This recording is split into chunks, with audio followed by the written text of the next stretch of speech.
guys, as you walk in, please make sure you hit that like button. Please make sure you hit that subscribe button. Please make sure you hit that notification bell on the right-hand side. Remember, we do go live each and every Monday, Wednesday, Friday, 6 o'clock Eastern time. Like always, thank you for tuning in to KI Culture Radio. Boom, bada bing. Hakeem, Jordan, what's cracking lacking? What's cracking lacking? What is cracking lacking? Taking it one day at a time. Bing bada boom. It's all good over here, man. It's all good, all good, all good. It's hump day. It's Wednesday.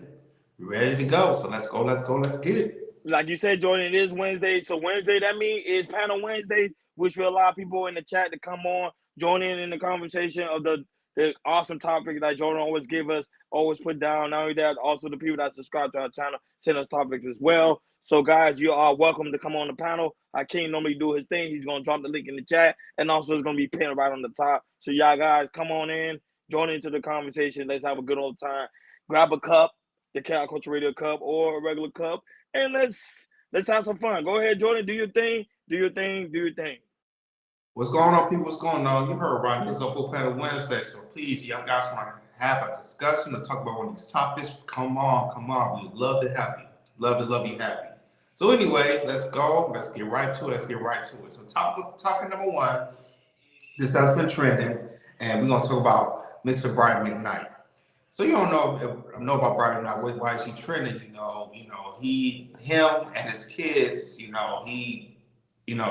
according to the history with his kids. It's not. It don't look good. It really don't look good. He kind of talk bad with his kids.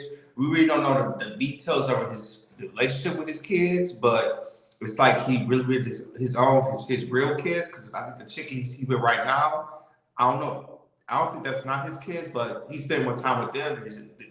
He spent more time with them than even though his kids is grown and everything, he spends quality ties with the chick that he's with right now, and so he's like he's making it public, which a lot of people's like why are you making this public with your own kids like that? Personally, when we have family problems, you keep it private, but as you can see, he really, and we have a clip where he talking about, bringing the negative energy, the positive energy. And, and also, Ricky Smiley, he went into it. And also Tyrese, he went into the situation as well. So go ahead, Hakeem, play the Brian, go to the last one, play the last Brian McKnight one. And then the Ricky Smiley started, I think it's number 5, number 6, go to that. And then after that, go all the way to number 1 with Tyrese. He's making his comment on it as well. So you say play Ricky Smiley first or the Brian McKnight one first? Brian McKnight. And then after that, play the Ricky Smiley. His begins on the 6th or the 5th slide. And after that, play the Tyrese, which is the first, I believe. Shout out to Notation. Also, shout out to Keisha Nelson. Now that shout out to those that's watching us on Kick and Twitch. Make sure you guys also do a follow on Kick and Twitch. Very important. And Mimi is in the building. Shout out to Mimi, co-host of the Shiesty Avengers, is in the building.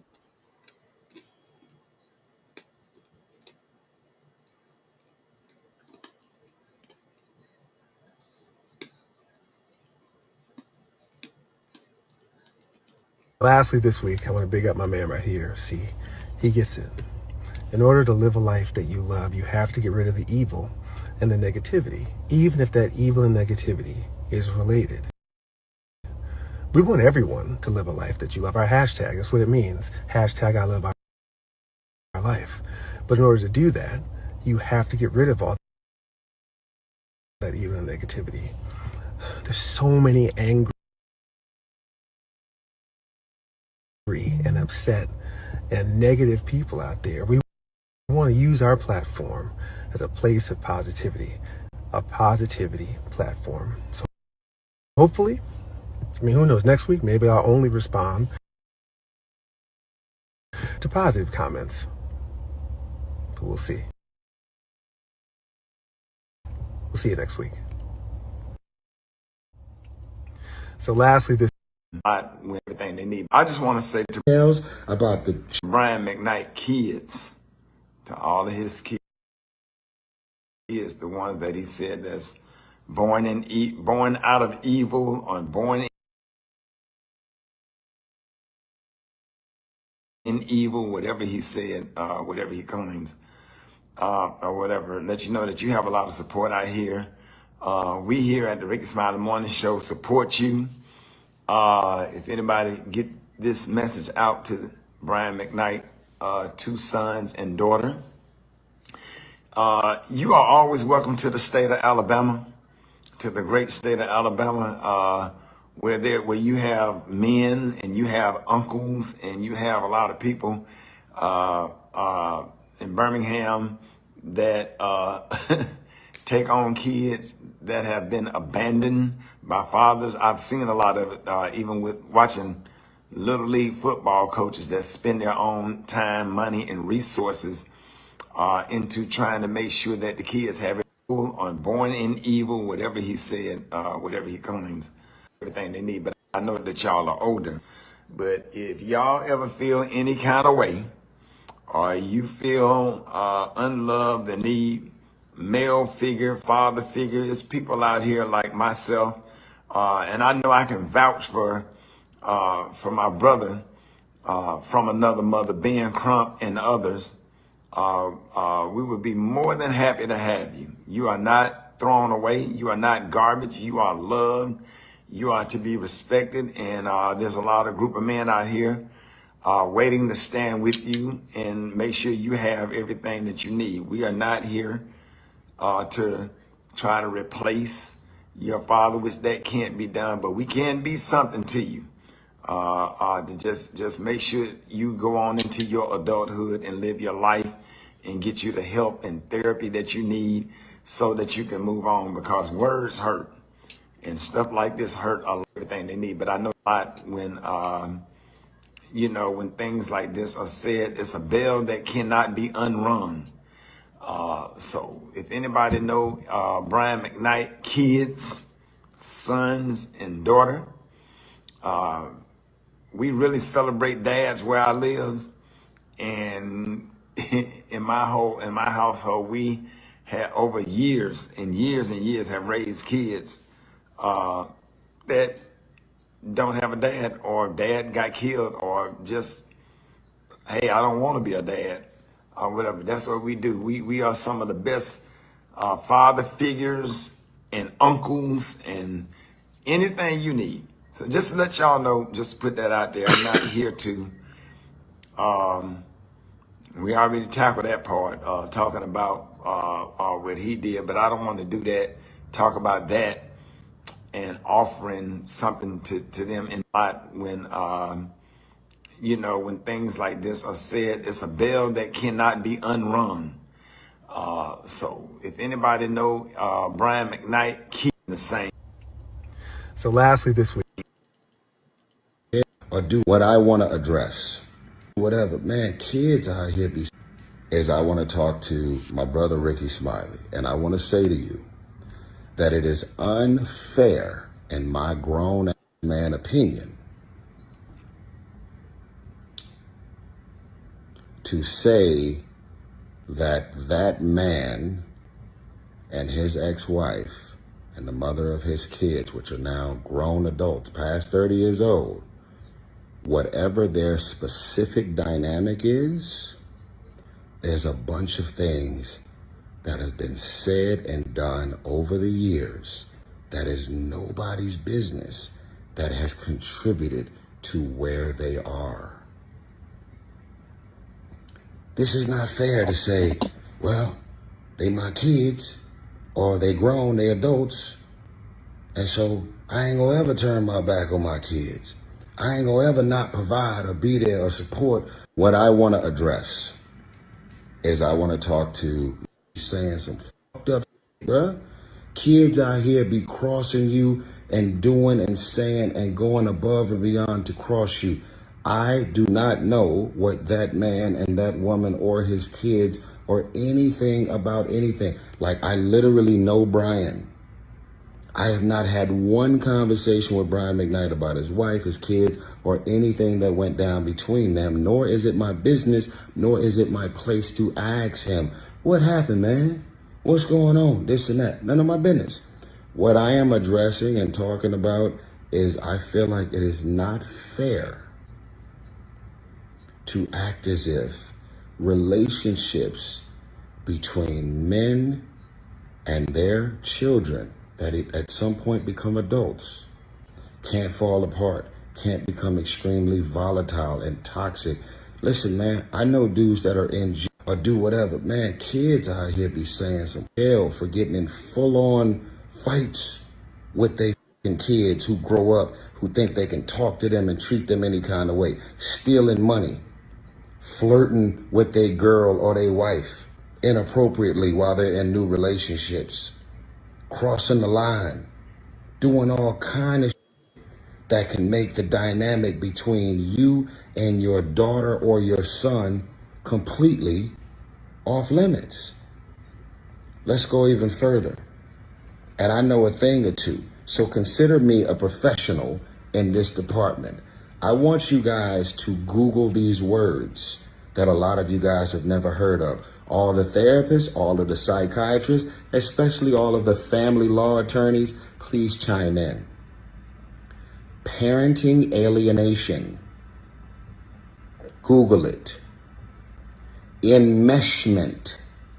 When kids jail for getting in full-on or young adults or even grown folks are enmeshed, and there is parenting alienation between the man trying to alienate the child or children from the mother, or the mother brainwashing, poisoning, or trying to brainwash and alienate the kids or the adults from the father.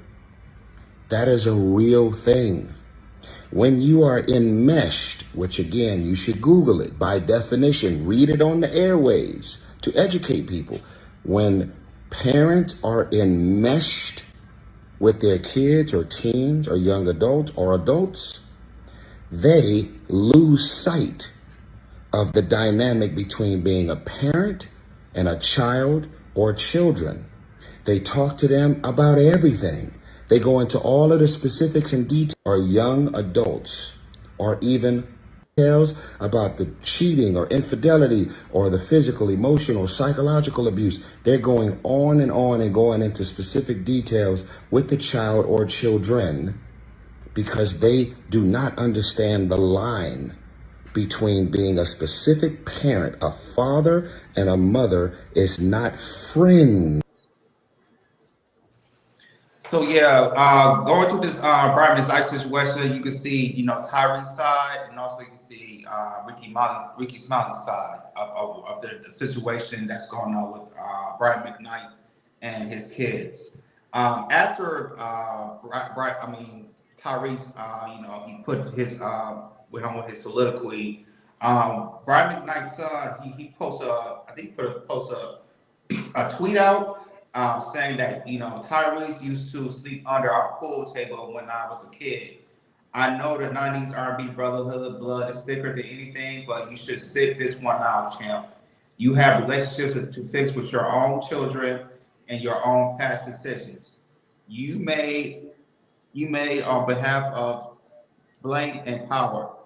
The allegiance to these two things is what keeps you guys from seeing that the only thing that matters in the end is family. Real men can see the past stuff. Let me stop though. This is the 40 hours infusion has me ready to fade Jody. That's not right. Peace and prosperity. So that's what he's tweeting and everything. So as you can see, we, like I said, we really don't know the details, what's going on with the situation with Brian McKnight and his children, but apparently it got public and everything. And like I said, you see Tyree's side, and also you see Ricky Smiley's side, but like stuff like this situation, where you won't have can I start first, fellas? Because I have experience with this. So with this situation, I can see what the kids are going through. And with the parent and everything, because I have a similar situation with my father and everything. I'm just gonna say a little bit. I'm not gonna explain a lot of it and everything. I don't care, how bad your father was. Maybe you guys didn't have a good relationship. Because like I said, you can have a good relationship with your parents, with your father, or a bad relationship. Married, and he's been been married to your mom, and and you're both been, and the kids been in a single parent household, you know, there's sometimes, you know, stuff can fall out, and you know, sometimes with divorce and everything, sometimes kids can take sides and everything, and usually sometimes kids take sides from the mother, and they usually don't take care of the father. Some kids, you know, they really can't compartmentalize, you know, who's both at fault of it. You know, majority of the time, kids they pick sides and everything, and look at how the situation is. You know, the kids are tuning the side of their mother and everything. Also, you know, Brian McKnight, he's on the road and everything, so he probably wasn't able to see his kids a lot and everything. And they probably there's some type of resentment that have for their father, and you know, and I don't know if the kids of Brian McKnight's and Brian McKnight have really talked to address it and everything. And sometimes, you know, kids, you know, they take it a different way and everything. They might take it a different way. But the thing is, you know, putting this out in public and you know, and putting it out in public, especially for Brian McKnight, because it makes him look bad. I heard that he's gonna do like a little concert tour and everything, and apparently it got canceled because of this situation he has and everything. You know, people, the Pope, looking at the court of public opinion, Brian McKnight looks like a bad father. Now with that, he's losing money because you know he can't do concerts because nobody's paying any tickets because, and majority of his fans is women, probably predominantly black women back in the '90s, and they seeing this on you know on the internet, you know. Public opinion is like, no, I'm not gonna see Brian McKnight. He's going to take care of his kids and everything. And I'll tell you this too. When I went to work last night, and then Brian McKnight wanted some Brian McKnight song came on, the first thing I thought about is like his situation with his kids and him. And if I'm thinking like that, a whole lot of people was thinking like that, especially people that was fans of his and everything. But yeah, man, it's like I said, I just hate the situation when you know family situations really out in public like that. You know, it's like I said, especially a little bit with Brian McKnight and everything, because you know some people they look at him in a different kind of way. Even though they, you know, his music might be playing on, you know, on streaming or playing on the radio and everything, you know, when his music is playing, people gonna give him the side eye. And right now it's kind of hurting his bank a little bit and everything. But yeah, man, I just hate to see family situations going out like that. Go ahead, Ronnie. What's your take? Yeah, when it comes to the aspect of the parenting alienation, you know, some people choose to live the life they want to live. It doesn't matter. You can't really tell a grown man how he want to treat his own kids. That's his choice that he has to make. And not only that, but certain type of conversation, I think it should be made. It should be kept private. It should not be made to the public eye. And that's the problem I have with today's society. Today's society is like everything got to be in the public. No, everything don't need to be in the public, because then when you have everything in the public, then you have the public opinion about certain information. Shout out to those that right now that's watching us right now on Facebook, that's commenting. We really do greatly appreciate it. One of them is Camille is in the chat. Not only that, Courtney is also in the chat when it comes to the aspect of Facebook. Shai C Bomb is in the building. Shout out to Hassan. He's also in the building. And also the lovely Sherry Bryant is also in the building with her son Sky, because sometimes they tune in and watch the show. And also Miss Reed. So the problem is, I find it to be very, very you know, disturbing when you see like grown men, especially black men, to talk about like certain issues like these in the public eye. I don't think it should be in the public eye. I think it should be kept in secret. However, since now they want to put it in the public eye, they can't be afraid of when people have mixed emotion and mixed feelings about how you pretty much you treating your child, even though your child is of age. And then now you have other men that's willing to take on the responsibility that they think that you was not able to take care of that responsibility. So to me, I think Brian McKnight should have been more careful on how he should have dealt with his situation. But however, it is what it is. Now you have Tyrese and also you got Ricky Smiley chiming in and sharing their thoughts about how he should have conducted his parenting skills. Go ahead, I can.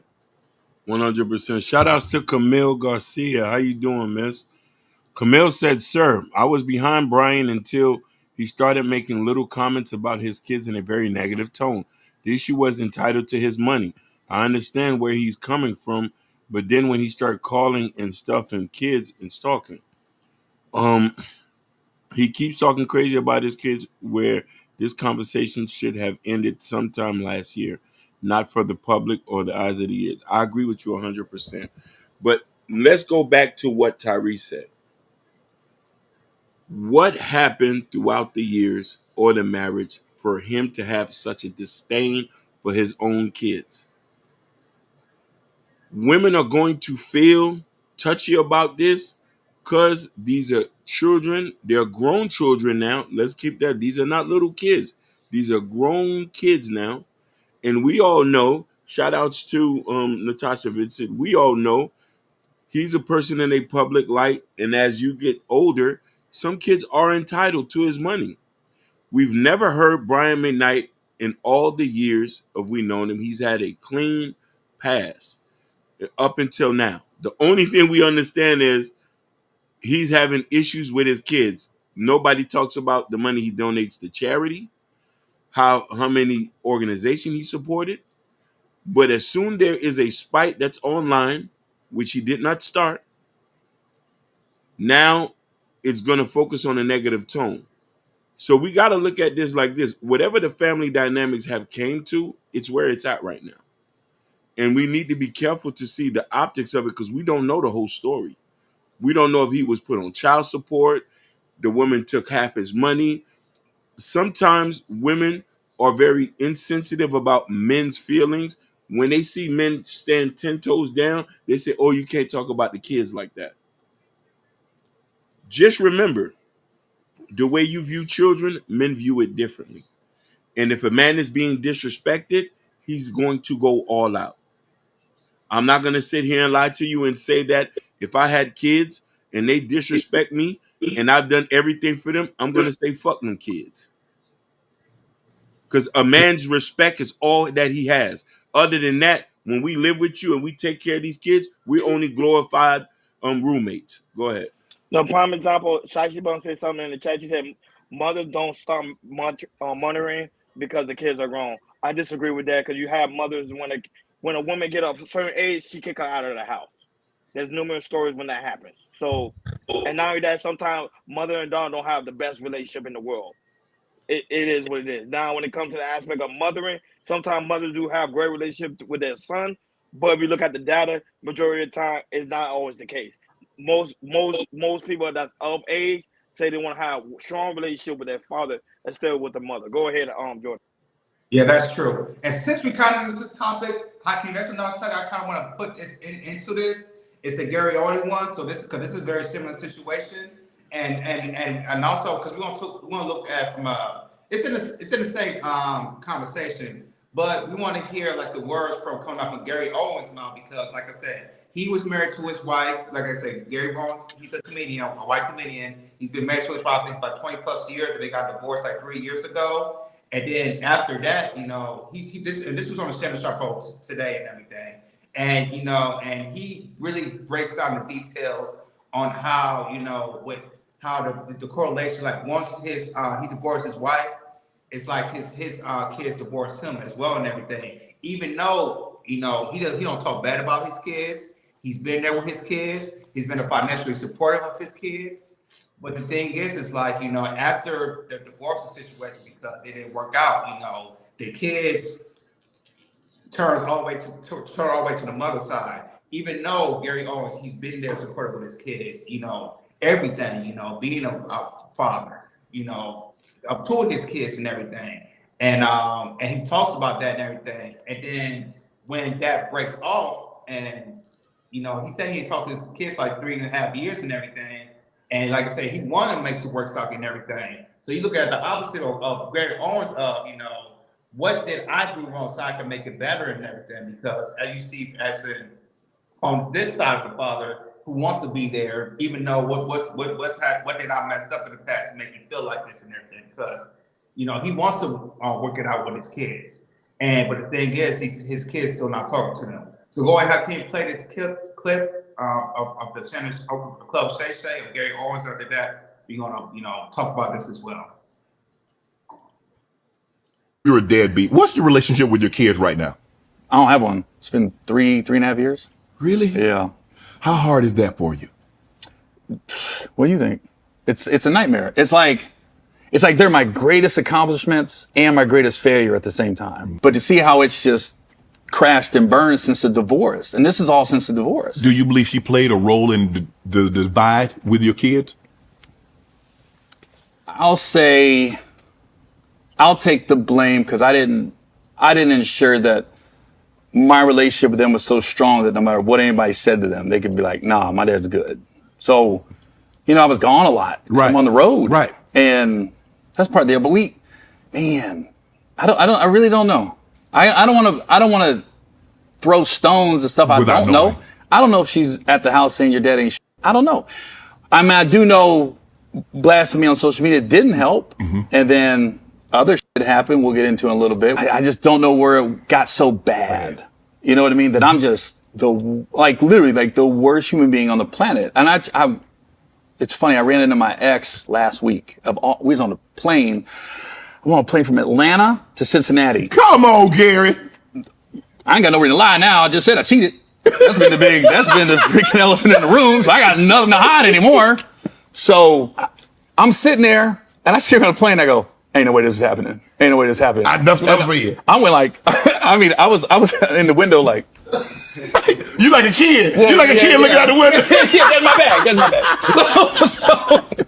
So she didn't see me when she got on the plane. We go to baggage claim. She sees me. She comes up. We start talking, asking her how do we get this right with the kids? And then I keep telling her look, when they call, I'm there. Mm-hmm. I don't care if I got to show them, cancel it. The minute they say, Dad, I'm ready to talk, I'm out. Right. I'll go to where they're at. So when I talked to her about the kids, I told her, I said, I wish you would, help just facilitate say it's time. It's time. Because they do listen to you. Yes. Enough. Mm-hmm. There's no abuse here. There's no mental abuse. There's no physical abuse. They had a great childhood. Yes. Great. Private school. Paid for my daughter's college. I mean, just stuff you're supposed to do if you have it as a dad. Right. You know what I mean? So I'm just I don't know how I became this evil human being that they want nothing to do with. I was I'm not perfect. I read somewhere that somebody said, when you go through the divorce, when kids are little, they idolize their dad. Mm-hmm. And then when divorce happens, they demonize them. And then as time goes by, they humanize them. Mm-hmm. Clearly, I'm in the demon stage right now. But it's just been so long that I got to sneak around to try to just lay eyes on them. Like when the Bengals went to the Super Bowl, right? Mm-hmm. I got tickets. So I texted both of them because when I call, they won't answer. So I got a text. And sometimes they respond, sometimes they don't. So I was I got tickets. I got 4. You guys want to go? And they was both no. So I was dang. And then that's it. Just no, not love with Dad. I had other plans. I got other arrangements. I ain't gonna say what they said, but it wasn't pretty. And then I said I flew to Greensboro, where my daughter was in school, and knocked on her door, and she wouldn't answer the door. And then my ex ended up calling and was my road manager was with me. She didn't know he was with me. She called my road manager and she was like, "Why is he at the door? Why is he at the door?" So she's looking at the door to see. No, my daughter called. That's what I'm saying. So she's like, why is he at the door? Yes. And he's he's just trying to see her. She goes, no, it's not time. She's not ready. She said, write a letter and put it in the mail. I go, what? People still write letters? This ain't 1985. Yeah. You know what I mean? Yes. So that happened. Then I found out she was flying. I found out one of her flights one time. I ran into her at the airport and I was I kept my distance. I didn't run up on her. And I waved and she waved back. And I was oh, want to have a shot here? And then she dipped in the bathroom. And at 45 minutes, I waited and she never came out. And I just went, so I left. And then when I went to her graduation, they made it very clear, don't come up, don't talk to her, don't approach her or nothing like that. I was so I don't know how, at this point, I don't know how to reconcile the relationship. I'm just letting them know that I love them. I'm proud of them. And whenever they call, I don't care where I'm at. I'm there. I've told them, I said, you want to go to Hawaii? You want to go to Dubai? Where you want to go? Because we can go. We can go somewhere so far away and just sit down and have it out. So I literally don't know what to do at this point. To hear that you're a deadbeat, what's your relationship with your kids right now? I don't have one. It's been 3. And I got a question. Okay, and then here's another situation what happened.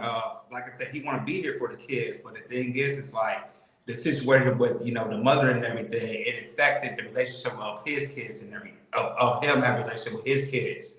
And like I said, usually kids they kind of choose sides of they usually choose sides, especially where they usually choose sides of who to pick first. Stasha Butt said a comment: you can't expect kids to watch you hurt their mother and then be on your side.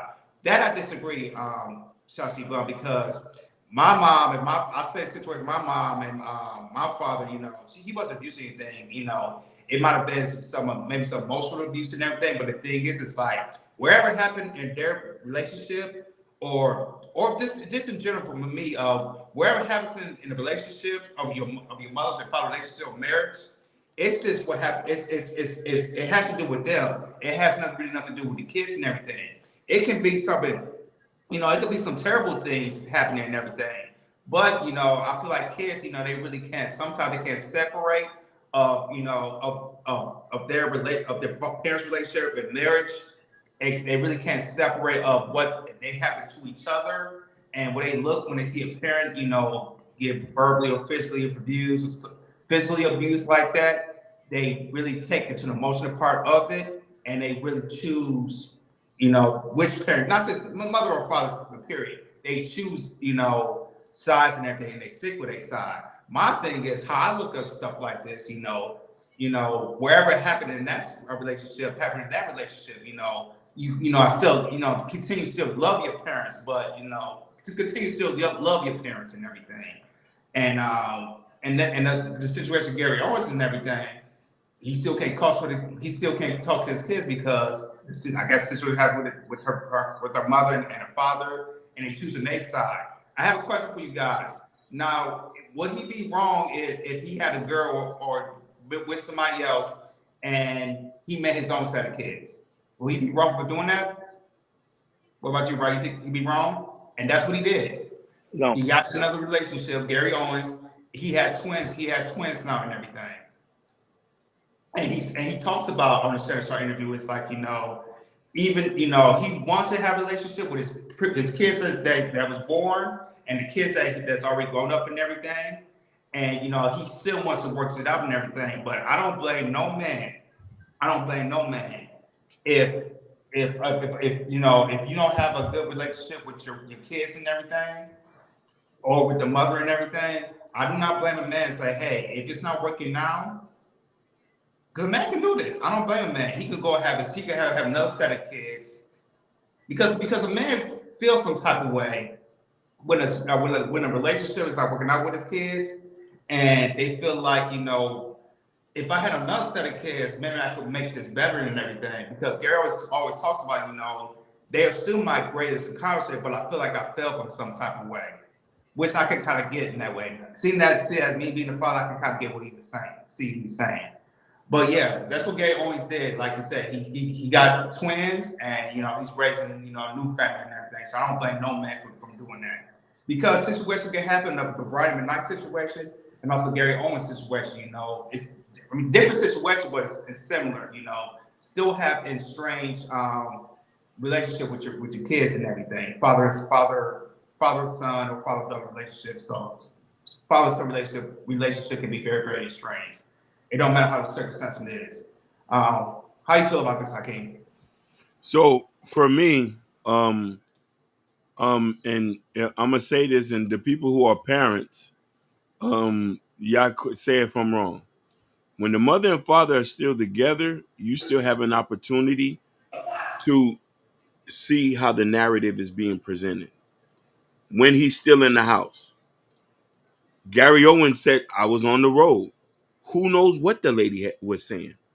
When the dad is not in the house, the woman is in control of how kids view everything. Tyrese said something earlier. Parent alienation. Kids meshing with their parents. And we typically see that with mothers and their kids. Whatever you say, miss, your kids believe. Whatever you present, your kids know. If they know you and the father has an issue, that's grown people business. That shouldn't have to destroy the vision of what he is if he still wants to come around. Now, letting your kids know that you and dad have an issue, you open up a whole assortment of things. Therapy has to be involved now. They're not old enough to understand the dynamics because your feelings got hurt. He's human. So he made a mistake. So he has to be crucified, lose his children for the rest of the life. The fact that you got to wave to your daughter and not to be able to talk, you said something for her to hate him. Oh, you messed up my mom. Why do kids need to know what grown people are going through? Let the kids find out on their own. You feel me? And that's the only thing I'm And saying. also, I want to say this, kid, and also hear both sides of the story. Don't just hear one side of the story. Hear both sides of the story. When they're older enough, but they still need to be applicable. And if they ask why dad doesn't stay there, dad has things to do. You know what I mean? But that's a bad idea. I think that's why we have a lot of issues we having now in today's society. I think parents should have a strong communication with the kids, even in the young adolescents. That's just me. That's just that's my personal opinion. Shout out to Ashley for being in the building. Who else is in the building that I saw? The creator of Shiesty Avengers is in the building. I'm trying to see who else is in the building as of right now. But I disagree. I think one thing I learned, especially even though I don't have any kids, but me dating single mothers, me being involved with women with kids back then, because I choose not to do that today because that's just my personal choice. But they always never communicate to the child and the young adolescents why the father's not there at the home. You need to let the kids know. Don't wait till they're grown enough to tell them, because now guess what? They're gonna have resentment to the mother and also to the father. Now, Gary Owens, the thing he has to understand is this. Just because you have all this money in the world, I'm paying for private school, I'm paying for gyms, I'm paying for recitals, all these good things. Sometimes kids don't even want that. They just want to spend time with you. That's it. Just want to spend time with you, get to know you. That's it. That's all they want. It's like a woman. Women say all the time, he take care of the bills. He do all the things that he do with. I'm gonna let you go on, Hakeem. That he do everything financially right. However, the guy, he don't spend time with me. So I'm gonna find somebody that's gonna spend time with me. The same thing go with a child. You just gotta spend time with the child. Grow with the child. Get to know your own children. Children have their own thoughts. Even though they say you are the parent supposed to put in the thoughts that you want your kids to have. No, children have their own thoughts. Get to know them. And the same thing they do in parenting counseling is the same thing. Because, I'll be watching videos of how people go to counseling and they have these type of conversations with their children. Like, oh, what is your thoughts? How do you feel about your parents being divorced? My dad, he wasn't always there. He paid for the bills, but he wasn't always there in my life. He don't even know what's going on with me emotionally or how I'm feeling when I'm in school. All he asked me, what bills you need me to pay? Oh, do you need help in basketball camp? There's more to a child than just meet the eyes. Go ahead, King. So I'm going to tell you this, and I like that you say that. You can't have one or the other. You want a husband or you want a provider. A lot of women want men to make money. The man was an on-the-road comedian. She would have been better off dealing with a factory worker that came home every night. But listen here, nobody talks about how she did not have to work. She stayed home. He paid majority of the bills. The sacrifices men have to make, you still get blamed for still not being there. We can't do body doubles. Okay, I can't clone myself. I can't prime example right now. Rudy Gobert just had a child. He's close to going to the NBA to the championship for Minnesota Timberwolves. He left the game and said, you know what? I'm not gonna play in the next game. My wife is about to have a child. He left. People making a big deal about it. Oh, you should have never left the game. It's a playoff season. This is what you built for. He said, no, my kids are important. That's what I'm talking about. You as a man, especially you making that type of money, who gives a F? My kids are important. Go ahead. Some people don't have that opportunity. You got some men who work certain type of job. They miss a day, them kids can't eat. So he has to do the 12 hours. So imagine this. If he's paying for private school, that's $12,000 per semester at a private school, or 20 grand. Like they said, there's nuances to his situation. I'm saying this. You want a provider? You want me to pay all for the bills? You want me to do that? I don't mind. But just sincere. One thing they did fail is this. We don't know where they was disconnected at. If he kept working and when he came home, she didn't coddled and carried him, he went to go seek that from other places. Sometimes signs start to show before a man start to drift off when even when he's working a lot. I'm not disagreeing when you say you're supposed to be more involved in your kid. But sometimes, bro, if you a tree cutter, if you driving trucks, like there's some guys who are out 6 to 7 months at a time, but the check gets deposited in the mail. He has to be out there to make sure it's paid. The woman's job is this. When he say, "Where's daddy at?" You see that steak right there? You see them Jordans you got? Look at That Natasha iPhone? Vincent's comment. Look at Natasha Vincent's comment. Go ahead, Jordan. Look at her comment. She just stated he was the one that claimed that he cheated. No, He listen. cheated. No, I agree with you, Natasha. You didn't hear what I just said? At some point there was a disconnect. There's some point there was a disconnect. The signs had to start to show. I don't know if she caught it in time to see where were the disconnect at. I'm not agreeing with what he's cheating. I wish himself he would have came and talked to her before he fall off the ledge. Who knows? We're just generalizing. Go ahead. And I want to say this, and this is when a woman's voice is very, very important of how you change your direction, of how your children feel about you and feel about your father. Because what you just said, Hakeem, even if he did cheat it, she could have said, "Hey, wherever happened in my relationship and marriage, it happened. I'm out with him." But that's still your damn father. He still was paying for your bills. He was there. He still take you to basketball games. He was still there being your father. As a husband, he was terrible. As a father, he was there. And I feel like women, when they be in a situation like this, be in a situation of if they got cheated on, they either will take the route of don't talk to your father like that, or you talk bad about your father, or your father's a piece of shit. It's just like, my relationship. Let's just say it won't happen. Let's just say I slip in my marriage and everything. I know Z. I hopefully still say, but I hope no Z would say, "Hey, wherever it happened in our marriage, to the daughter, it happened to my marriage." But it doesn't. It shouldn't change of your relationship what your father is, because you have a relationship with your father. He was still there. He took you to the games. He bonded with you. He is still your father. Wherever it happened to me in my situation, my marriage, it happened in my marriage. It's not your business. It's grown folks' business. So I kind of leave what you were saying too, Hakeem, too. The situation with my father, I saw there were some things in my father that hurt my mother and everything.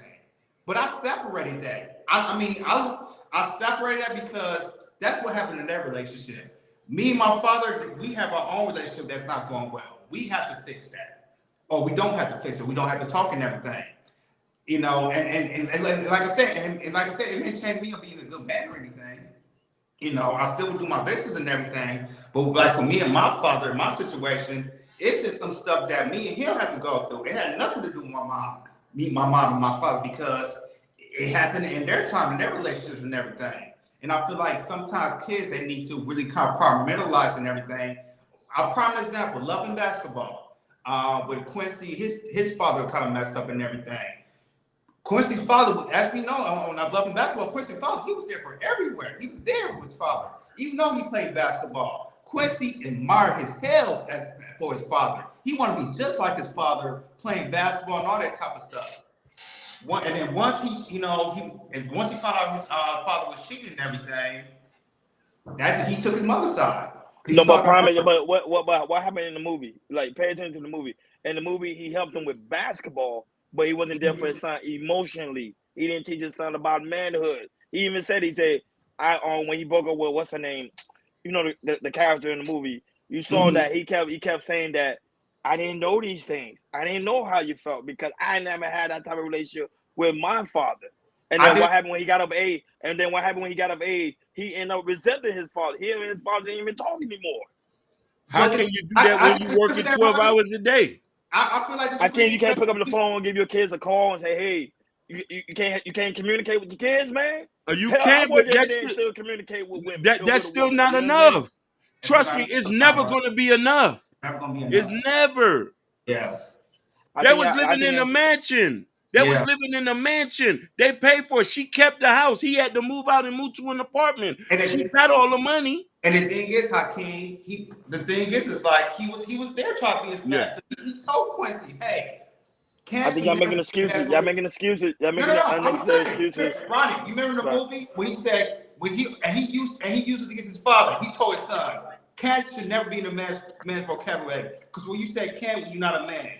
Once they got in an argument, he was complaining to his son, "I can't let you do this." And what did Quincy did? You know what, Dad? I'm gonna use what you said. I thought Cat could be the man's vocabulary.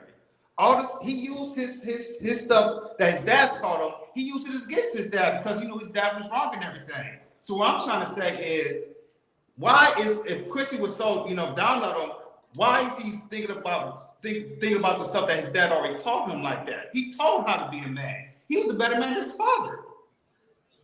Quincy's dad made him a better father, a better man than he did, even though he was wrong. And what I'm trying to say is, men can do that, but once you cut ties, and that's what Quincy was hitting him, because he wasn't perfect. He looked at his dad as imperfect, but no man is perfect. Once Quincy looked at like, man, he was imperfect and everything, he looked down on his dad. But the thing is, you raised with your father. Your father made you a better man than him. And sometimes kids feel this way, not really look. It's like, hey, my father, even though my father might be a piece of shit to my mom, end of the day, I turned out great. I turned out a better man. But Jordan, you keep missing the point, and Shicey keeps saying it. Majority of the time, the men are cheating. That's why they can't do it. You get what I'm saying? That's what I'm saying. Like, no, especially because I'm a man. I know at the end of the day, we know man is not Superman. But me personally, and in my noggin, man can do all things. You know what I'm saying? So if the word can't, it shouldn't be in the man vocabulary, because you can do all things. So if you have a child and you telling me, oh, I pay the bills and that's it, I'm telling myself, no, I'm gonna spend time with my child. I don't care if I even have time with my baby mama or my wife. Doesn't matter. I'm spending time with my child. Child, let's get to basketball. We're gonna go to basketball on court.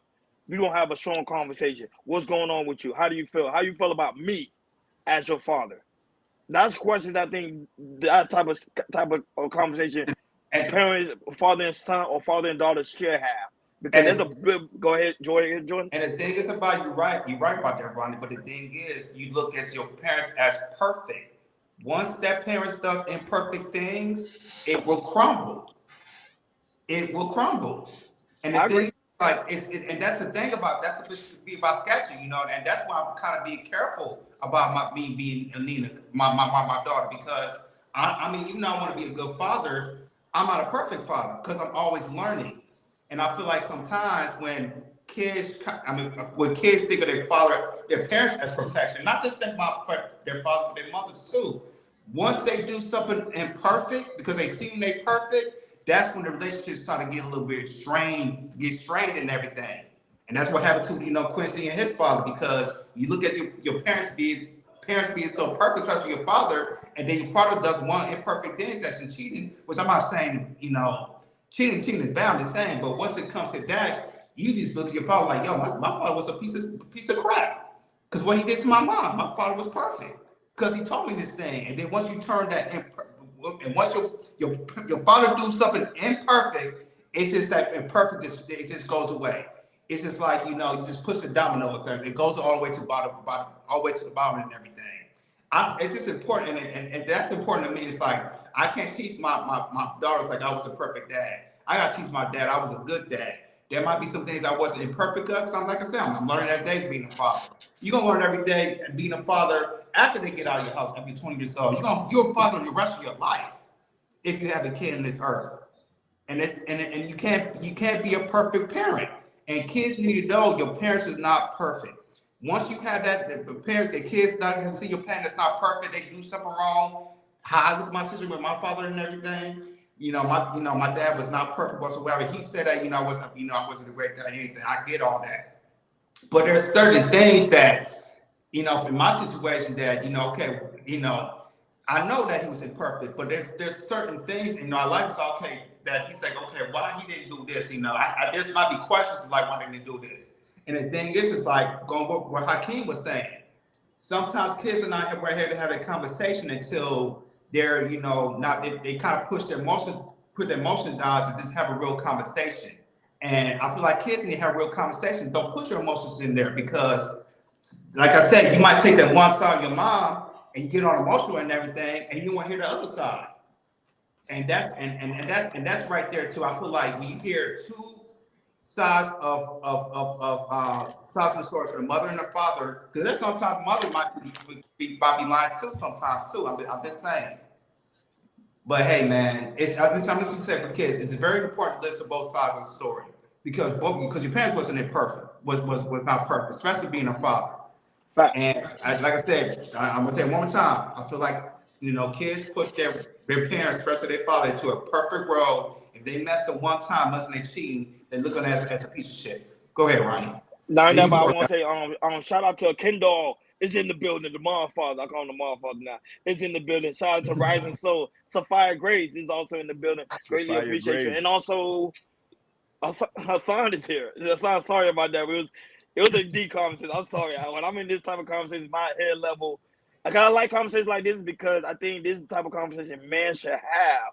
We're all passionate, right? Yeah, we're passionate because this is right. No, because it's serious. Like I take this like I'm not even a father yet, and also Jordan's lovely wife is also in the building too. My apology, the queen of the Chaos Culture Radio. I totally forgot she's in the building as well. No, but this is a real serious conversation because I think a lot of men miss the point when it comes to parenting because we think we only focus on the aspect of just the providing and not the emotional part. Hassan, what's your thoughts about all of this? Because I know you have a different head level as well. Go ahead. First of all, salute to everybody. Appreciate you for bringing me on. So the question is what I think about like wife and husband? No, it's really questions like, you know, kids that have estranged relationships, specifically on the father side, you know. I was just saying, like, you know, there's sometimes kids might look at their parents, but their father as perfect, and once they do something that's imperfect, they look at it as a piece of crap. And there's sometimes they might take the mother's side, not knowing that sometimes mothers say, hey, you know, wherever your father did with me, it's my business. You know, that's still your father. Or another situation where the mother like say, you know what, your father is a piece of crap. He was a piece of crap to me. Oh, go ahead. Yeah. Well, each man and woman are different. Like sometimes when the father is a piece of shit, the mother, like you said, she would no, don't say that about your dad. Or same thing for the mother. She's an evil woman. The father would defend her. Hey, don't talk about your mom like that. Or sometimes you have some father encourage the kids, and we do have them out here, encourage that behavior. And you have some mothers do the same damn thing. So everybody's different. And some people, like you said, Jordan, some people, like that's my dad, no matter how evil he is, he still support him until some people are not, like they're blind with their love. And some people finally see who their dad really is or who their mom really is. Oh, my dad is evil. Oh, my mom is evil. This person is like a wake-up call. But everybody's different, though. Everybody grows up different. Some people see it at a younger age. Like this, don't give me, oh, he's too young. They don't understand. Come on now. Every 10-year-old knows who likes him and how they feel. Like I was a 10-year-old, you know, so let's not play that card. But again, sometimes when they say love is blind, I mean, true, I can see that. Sometimes the mother's a nightmare, sometimes the father's a nightmare, but they don't want to see that. This, in the end of the day, that's my dad. You know, it is. Shout out to Jess J. Are You Amused is also in the building too. Sorry, sweetheart, I missed you. I didn't even know you was in the building, but you're in the building. Shout out to Jess J for coming from the clouds and now in the building. So yeah. So I don't know, guys. Are y'all done with this topic? I got one last I love this point. topic. I love this topic, and I think this is to me, I think this is one of the best topics because I think we especially as black men, we gotta understand that it's more to parenting just the providing aspect of things. Because I think that providing thing. I think sometimes we miss the point because we focus too much on the financial part. But there's more to being a provider than there's a financial need. There's the financial part when it comes to emotion, just for being there and stuff like that. So, Jordan, you are a father, so now I think now you can relate to all the other fathers that's probably feeling the same way you are. Mhm. So But go ahead, go right Hakeem. ahead. Yeah, so the point I want to stress is this. We put a lot of people have an expectation that the person who you with supposed to be so holy endowed that he supposed to walk a straight line. I get to say the whole financial aspect. A lot of men don't put it financial. We rarely ever mention money. The dynamics put us into this situation. The saying I'm saying is this: if you want your man to be involved in a kid's life, then he's not supposed to work 12 hours a day. Compensate for him where he lacks in certain areas. You're going to have a lot of men who are going to try to overcompensate and work hard to make sure financially they're there because they say use in the house, you can help out. I'm not saying that he's never going to do this, but we put so much expectation on him that these people are not human. One mistake, life is over. One mistake, life is over. Reputation is tarnished. Kids don't like you no more. So he has to go rebuild and relive. Now, mind you, you take the money, you take the house, but the idea, the relationship is all gone because you make one mistake. If you make the mistake, should we be able to give you grace? Because a mother can do whatever she wants, and the kids is always going to love her. There's women who have cheated, stepped out on a relationship, and the kids be like, "You got to forgive mom." The expectations are different when it comes to men and women in a relationship, or when it comes to raising kids. I'm just saying we can't just put so much on a person and expect this without even knowing context of that. Mhm.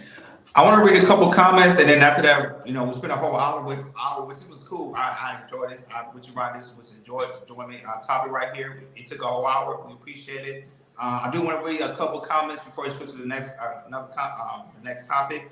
Ashton says, men speak highly of their baby mamas in front of their kids after their breakup. Y'all be whole slime balls.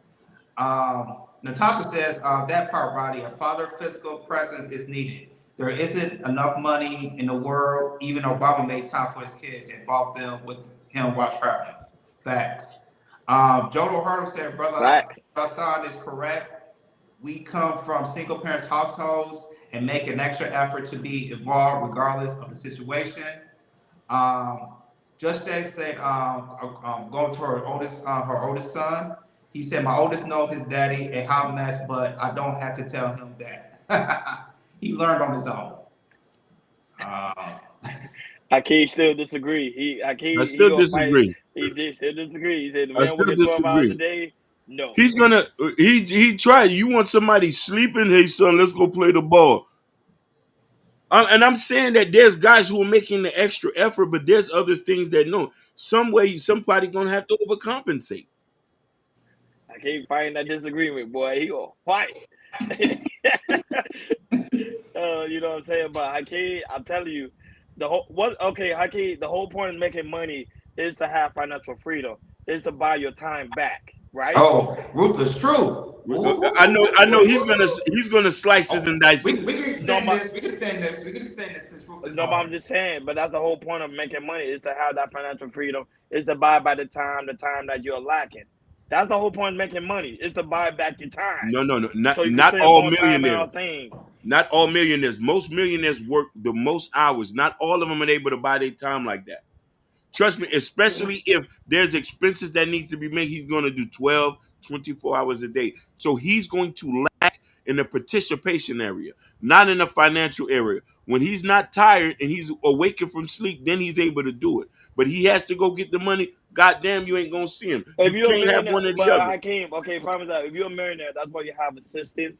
That's why you hire people to take care of that position. Okay, thank you. You just answered my question. No, but I'm just saying. That's why you have. No, I'm telling you, when you're a millionaire, So because you buying back your time. I'm gonna No, hire people so I can go spend time on other things. not necessarily. That's what I'm saying. You might have to be at the helm. You can't listen. Most millionaires can't just walk away and leave the business unless you done sold the business off.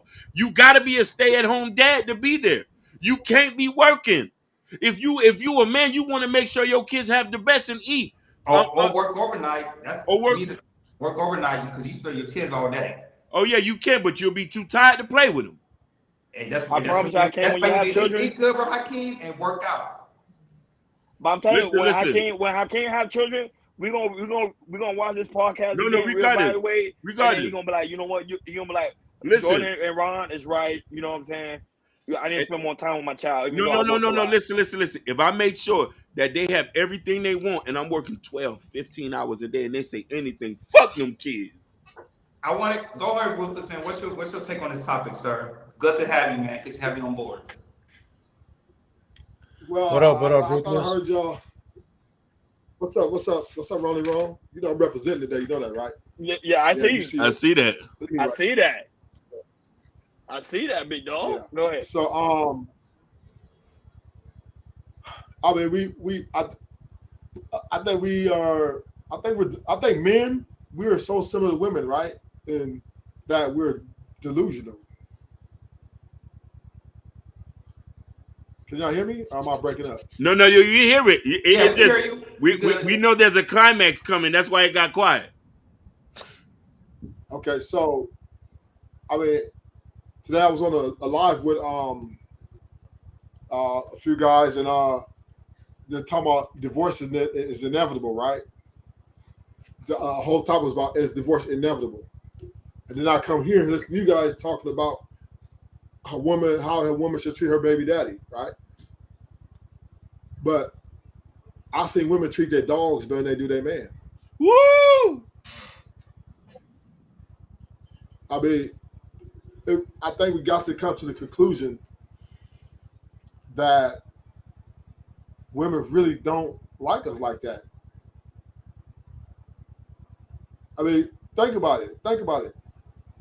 The divorce rate of the amount of women that are leaving compared to the amount of women that are champion men, right? Oh, my husband's great. Oh, we have a great family. It's very far in between. So, do we continue? I hear Hakeem and Ronnie Ron giving advice, New Jordan Era, Hassan giving advice to these women on how, but this is 2024, and we're in the age of social media information.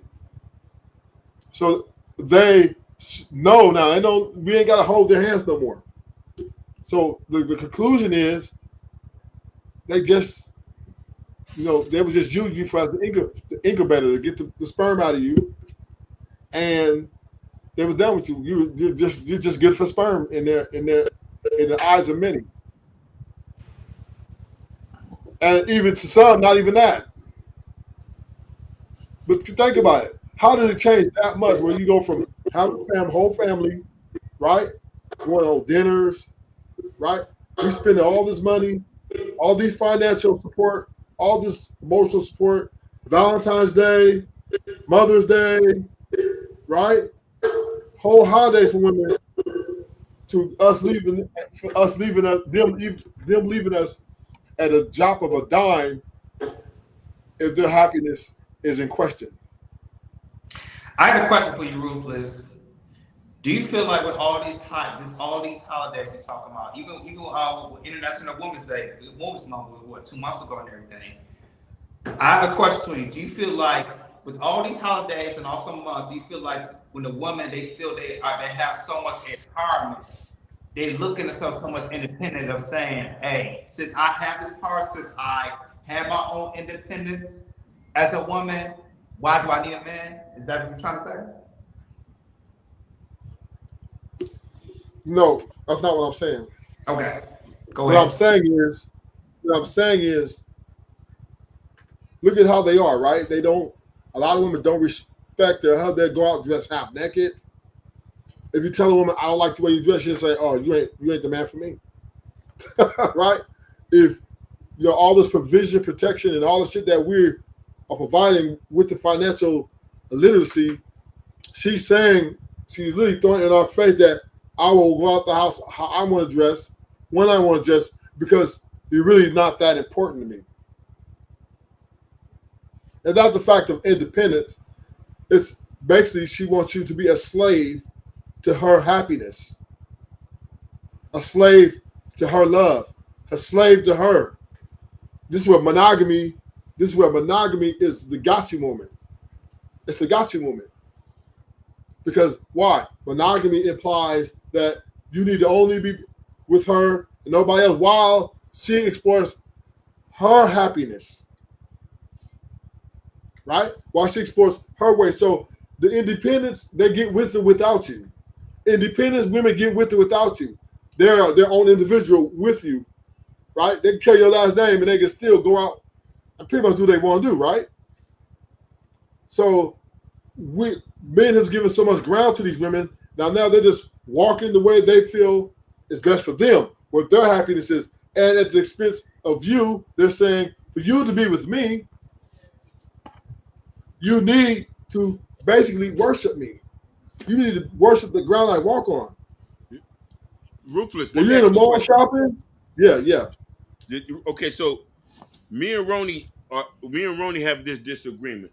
He said that if a man is providing, he should be able. If he's providing, he should be able to still be there for his kids and give them time. I say it's impossible for some men to do that because they're working 12, 15 hours a day. They can't provide that's what the other parent is for. He said that he disagrees with me. What is your stance on it? So you're saying that, now can you repeat that again? So you know the whole thing with Gary Owens. We were covering Gary Owens, and Jordan Ronnie said that even though you're making all this money, right, and you spending all this money, you putting them in private school, and then you going out there getting a bag, you still got to spend time with them. I say, how can you do that when you're running around the world trying to make sure they're okay? He said you still got to be able to do that and overcompensate. What are your stance on that? Drizzle, right? It's time to PJ in the building. Drizzle. We got to start making these women pay. If they want me to be a great everything, they're going to have to pay for me to stay home.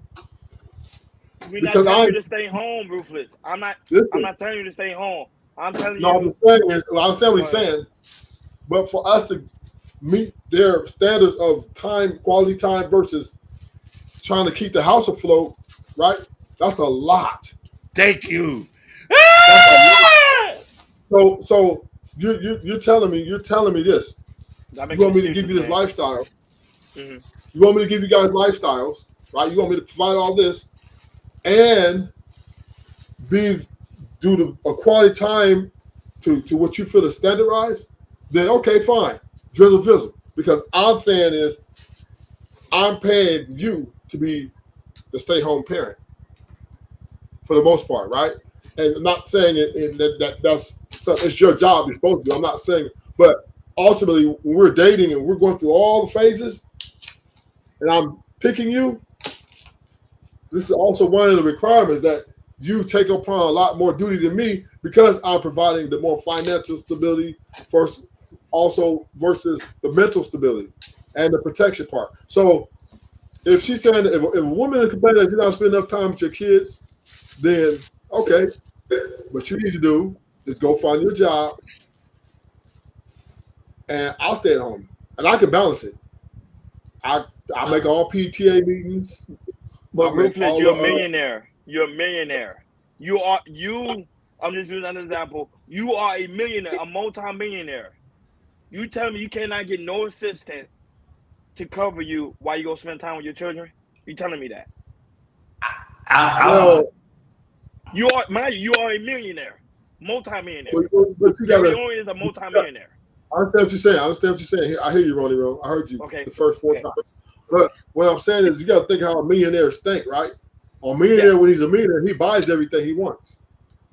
So he's buying that woman. If he marries that woman, he's buying her, right, to do just that what she does. If she doesn't, then he's going to outsource her. But his job the average man is not going to sit there. We're not nurturers like that. We can do it, but that's not how we're built. Right? We're more. But the key word, you say we can do it, but that's We not how we can. built. Meaning we can do it. Go ahead. But if we got the money, Ronnie Ron, Yes. if the wife don't want to do that, guess what I'm finna go do? I'm finna go hire people, right, to do what she can't do. So once again, that's what my money for. My value of my money is the value of what my time is. So time is money. So I'm going to pay somebody. I'm not going to sit here with all this money and I'm traveling across the world to sit here watch a kid grow up. No, I'm going to pay for somebody. I'm going to outsource her, and then I'm still going to. I'm going to still spend time with her. I'm gonna spend a weekend here and there. We're gonna talk, whatever. We're gonna spend some time. It ain't gonna be like I'm just told, but just every day, it's just not gonna happen. No, but I can't. No, but I can't say he say no time at all. I didn't say no time at all. I say That what you you can't. mentioning. No. But- I say you can't. You're not gonna be able to be there. You chasing money so they can have it. Like he said, you could be there a couple weekends, but you can't have it both. For him to be there consistently, he can't work. I still disagree, man. I don't know. He It's Now- just me. can't work. Rolly Roll moved the goalpost because he said the millionaire, right? He tried to move it to the millionaire club. 12 hours a day, 14 hours a day, a person working is pretty much average, right? That's an average person trying to stay afloat. Now, a millionaire, he's flying across the country, he's flying around the world, right? So either way, bottom line is, if you can't handle me, right? If you can't handle who I am as a man, I'm not going to be. What's that movie? The Huxtables, the Cosby Show. It's not going to happen. Cosby Show is not going to happen. Not going to happen. You get home from school, sometime I'm not going to be there. And I know some people are still waiting for us to cover the Nick Cannon topic. We're going to cover that towards the end, so be patient with us because, some people coming in about why Nick Cannon is apologizing. We're going to cover that at the end, so we already got that there. So don't worry because we know we got that on the title, so we're going to cover that. Let's get it, Ruthless. From a woman's perspective. Let's get it, Ruthless. Other women, you in the chat, you can time in too. Ruthless on his best behavior. I got him on a leash. He act crazy. I'm going to get him out of here. No, I'm joking. I'm joking with you. Go ahead, Jess J. Go ahead. Because you wearing a Rounds hat. I don't like the Rounds. I don't know why he did it on purpose. He know I don't like the Rounds. How y'all doing today? Doing good. Good. How you doing? Doing good. So, I got a question, right? So, if this the thing, right? Who, Jess J? To everybody on the panel or just Ruthless? Yeah, just in general. It's just a general question, right? Because we continuing these twerk offs. The men and the women is constantly having twerk offs. Now we sat here and had a whole conversation about how children are affected by mothers and fathers' actions, about the things that we do as adults, right? But we ain't took the time to say ultimately the children are the true victims because they the ones that suffer the most, right? But we say we about the children, right? But we won't take time to think about them because we too busy having these twerk offs. Everything sounds like a fucking Me Too movement. At the end of the day, it's no different than the men saying, oh, well, y'all slaves, the white zaddy and da-da-da. Okay, so a woman wants you to be a slave to love and all that, whatever this list is that we have, right? But at the end of the day, men slaves the box. I'm confused. Shout out to Why High and be in the building, and also just hear me out. Oh wow! Hey, just hear me out. It's been a long time. In the building, but go ahead. It's been a long time. Jess J question. Go ahead, Hakeem. You can answer it. So Jess J, I'm gonna be honest. I'm kind of confused, like with what you mean, because my stance is you can't have both. You can't have both in regards to what? Is either you want a husband or a provider. You want a husband or a provider? What does a husband do? Help me understand your perspective. No. A husband he might work 8 hours. He comes home every day. He's active. He's there with you. You know what I mean? But you're going to have to put in 50%. A provider's going to make sure you have the lifestyle you want, but he's going to be absent. He's going to be absent in certain days. He's not going to be there. Clear, right? Any woman with sense, right? Like, see, this is what I'm trying to understand. So in your opinion, right? Because to me, a husband is already a provider. I was gonna say that too. Go ahead. No, he is, but there's a difference. Go ahead, yeah. Oh, well, help me understand your perspective, because to me, So look, so you have a husband. He is providing, Okay. But he's a little bit more hands-on compared to the one who's funding 99% of everything. He's working every single day, 12 hours a day, or he's off on the shipyard, or let's say he's a millionaire. Look, Gary Owen said, I was out of town, man. I'm chasing shows, this and that. I pay for everything. I pay for this. I pay for that. So the thing about that is he's not there all the time. So the kids are going to feel some kind of way. So the thing is, I say you can't have both. When people strive when women strive and they want millionaires, they want men with money, they want men to provide 99%, take of the blunt of the financial responsibility. There's some sacrifices. So that's what I want to say this, Hakeem. So you say as a provider, he doesn't have the traits of being a good husband. No, he's still a good husband. You just not gonna get 100% of the time. Well, anybody thinking they're gonna get 100% of anybody's time in a marriage is, I don't really. Yeah, that's crazy. Yeah, Everybody's expectations is different, right? So with that being said, let me say this. Any reasonable person understands that the person outside grinding is not going to always be in the home, right? I am never one of them women that I've never said, you work too much. I will never get in the front of a man's money. But let's be clear. We are talking about niggas who have money, who have access to make sure that they can spend time with their children and all that. That is different from a man who don't have that luxury. Like, I don't be understanding what we be talking about. Now, okay, I'm sorry. So this is the thing, right? We're going to keep it real, right? The average man ain't trying to be up under their damn children when they super young 24/7. Niggas not really built like that. Times are changing. Men are beginning to understand the importance of being present. This is something new for a lot of men. I don't care what the race is. This is something that is new for a lot of men. Do I expect my man to want to be up under tiny ass children? It's a part of them that ain't really necessarily always built for that. And that is okay. The problem is people are demonizing it. It is not a bad thing. It is about us trying to gain an understanding. It take more than what we doing, man. These twerk offs ain't fucking working.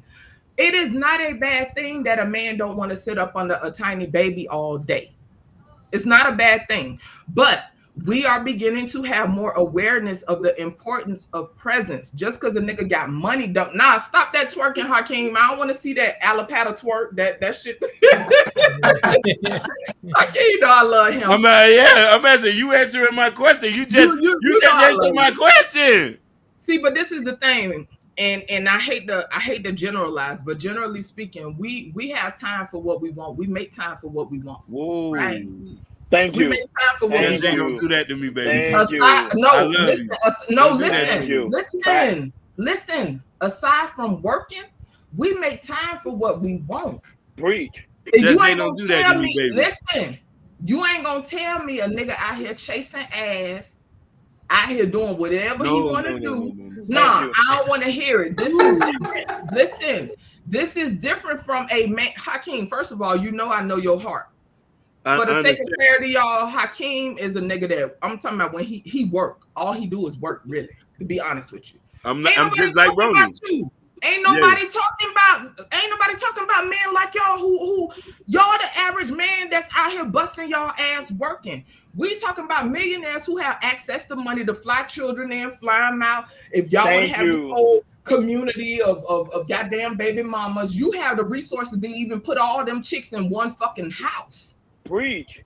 So why are we comparing the average man who got to work 2, possibly 3 jobs, who constantly grinding, who come home tired and sometimes ain't able to tend to the baby as much as they would like because they're exhausted? We're not talking about these men. So you got to stop that, Hakeem. I understand your heart, babe, but we got to stop that. It seemed like Ruthless disagree. Because like I said, I'm in this situation. I'm doing this. I'm working overnight. We got a lot going on, right? I have a wife.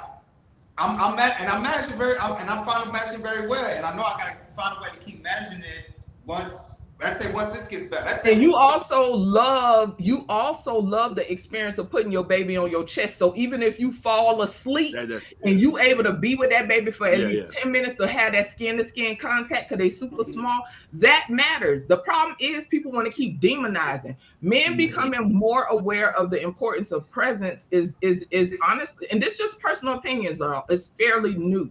It's fairly new, right? Because it's always been men go out and work. This is why a man could come home, get in his little person, his little recliner, that chair that nobody touched, crack open a beer, watch TV, and nobody bother him, right? So this stuff is new. Why we got to demonize one another? We having these twerk offs. I want to say there's sometimes my wife is at work and I'm doing this. There's sometimes I'm talking. I got my baby right here. I'm feeding her, putting my girl to sleep. Look at Just Hear Me Out. Just Hear Me Out is one of the few men that's being honest. Most men ain't trying to deal with babies tiny like that. Y'all be up there gagging and shit, changing a diaper, and you're heaving, and and I'm being general, y'all. I'm cracking jokes, but y'all understand what I'm saying. But that is okay, right?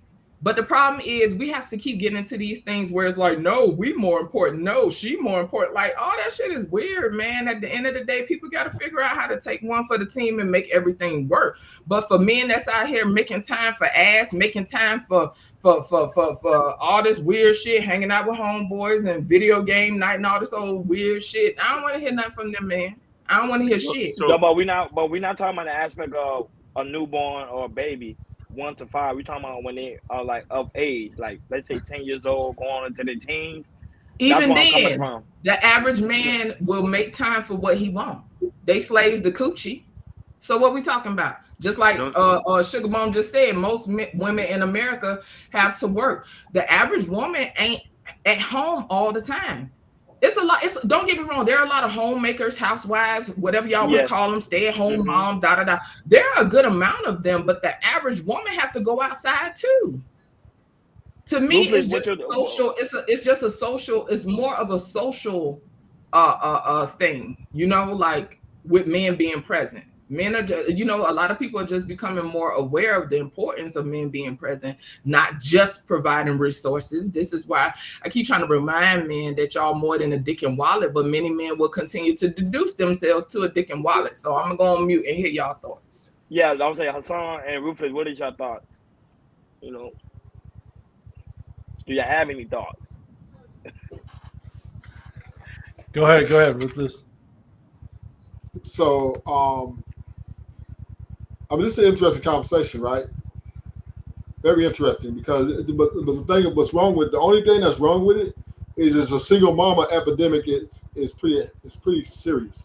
So when we're talking about families staying together, is very minority now, and the ones who are working it out are working this thing. I believe they're doing what it takes. But ultimately, if when you get married and you take on the responsibility of a household, any man, it's a lot, right? Because it's just no way that you're going to be able to be 100% everywhere. You could be 40% here, 20% here, 30% there, and just try to balance it out. I hope you have an understanding woman or wife who can improvise, right? Who improvise for you. I really can't. Millionaires, right? They're who they are. They got too much money, so in their mind, I guess that's why a lot of them divorce, right? A lot of men are divorced because they don't really have to hear anything, right? It's too much money. But back to the average guy is going to work, especially in this day's economy, is going to have to work between 9 to 12 hours to stay ahead of the curve, get the retirement together, kids' college together, so both of y'all at age 50-something, and the woman, she's working too, right? Both of y'all fighting for economic freedom, right? And that is the ultimate goal. The kids, we got 5 years. The mother usually the biggest part for 5 years, then until she sends them off to school. Then once they go to school, they're at school pretty much 6-7 hours a day? Yes. If not more. Now even more now, because now they got after school programs where Correct. when the kid gets out of school, now they go to this after school program. So one of the parents bring them out 5:36, bring them home, the dad come home. So yeah, America is such a very expensive place to live. It's just the kids are going to have to grow up faster. It's just the way it's going to have to be. And I hate to say it, but it's just the way it's going to, because the way the economy is setting itself, the way, we all we love our kids, but we're trying to retire too. I ain't trying to work till I die, and my wife ain't trying to work till she dies. So it's a give and take, it's a push and pull thing, and all we can do is just work with each other and fight through it. Hassan, any thoughts? Yeah, real quick on Just Jay. She said the rich people, and you can correct me. I don't want to put words in your mouth. The rich people have time and stuff, right? And they do. Like, they should spend more time. And the ones don't have that money, they make the best out of it, So, and then again, everybody's different. Some people, they do have the time, or they just don't want to, or they do want to. Everybody, some people are just fucked up, and some people don't deserve to be parents. But it is what it is. You can't. So you can't. It's out of your control. Only That's all I gotta say. Hassan, for the sake of clarity, and shout out to It Is What It Is TV. But for the sake of clarity, I don't remember exactly what I said, but for me, the implication is, because let's be clear, celebrities are like, they have a lot going on in regards to, meeting deadlines, meeting contracts and stuff. So I'm not trying to minimize the demand, right? What I'm saying is they have more money and more resources to make those connections happen, you know what I'm saying, versus a regular person. I can't tell somebody, hey, go schedule that private jet because I want my child on the road with me. That's what I'm saying. So I won't act as if they have a ton of time, but they have more resources to facilitate things to be a little bit more easier is what I was implying. Hopefully I kind of cleared that up. Okay. That being said, final topic of the day. Go ahead, Jordan. Ooh, that was a Everybody great want to know what topic. happened when Nick Cannon apologized to black women. Yes, Right thank there. you guys for this wonderful first topic. Let's jump into the Nick Cannon. So Nick Cannon on this podcast, is apologized to black women because he was getting a lot of flack of black women as him having 12 kids, and I think out of 5 or 6 of the baby mamas, I think maybe 1 or 2 are black, and there's sometimes black women that have a problem when black men date interracially, the Asian, or like for instance with the Jeezy and the Jeannie Mai situation. A lot of black women kind of stayed off of that because they're going through the divorce. Also with Nick Cannon because he got multiple women pregnant that is not black. And a lot of women was getting flack of that. You talk about black women, but you're not with a black woman, or you don't have kids with a black woman and everything. And also, I believe he talked to Dr. Umar on his podcast addressing, how can I, when my kids get older, how do I address the situation of with their kids, they see their skin color. If other kids talk about, the kids' skin color and everything, just a lot of questions and everything. But like I said, Nick Cannon has apologized to black women. Go ahead, I can't play the clip. After that, we're going to chop it up.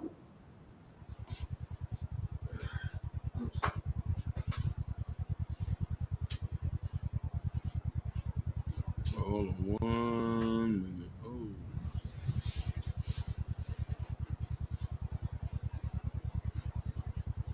I don't know if I should apologize. This is what I was just saying. I feel like black women in general are disappointed with me. I think like maybe the single black woman who look to individuals like me sometimes, who are public figures, and I say me, but I'm also probably saying just the prominent black man in general, for some of our actions, and specifically even towards black women. It has to be difficult when you see, black men not upholding their side of the bargain. One, I want to say you are loved. Well, thank you. I feel it. You are loved. And maybe I'm loved, but I'm not always liked. Listen, no one is liked all. But I don't know if I I should apologize. This is what I was just saying. I feel like black women in general.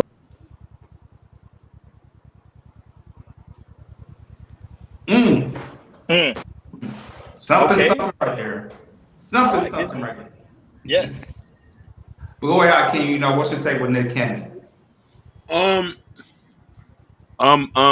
This is the first time I'm gonna have to agree with. Hold on. Is my camera on?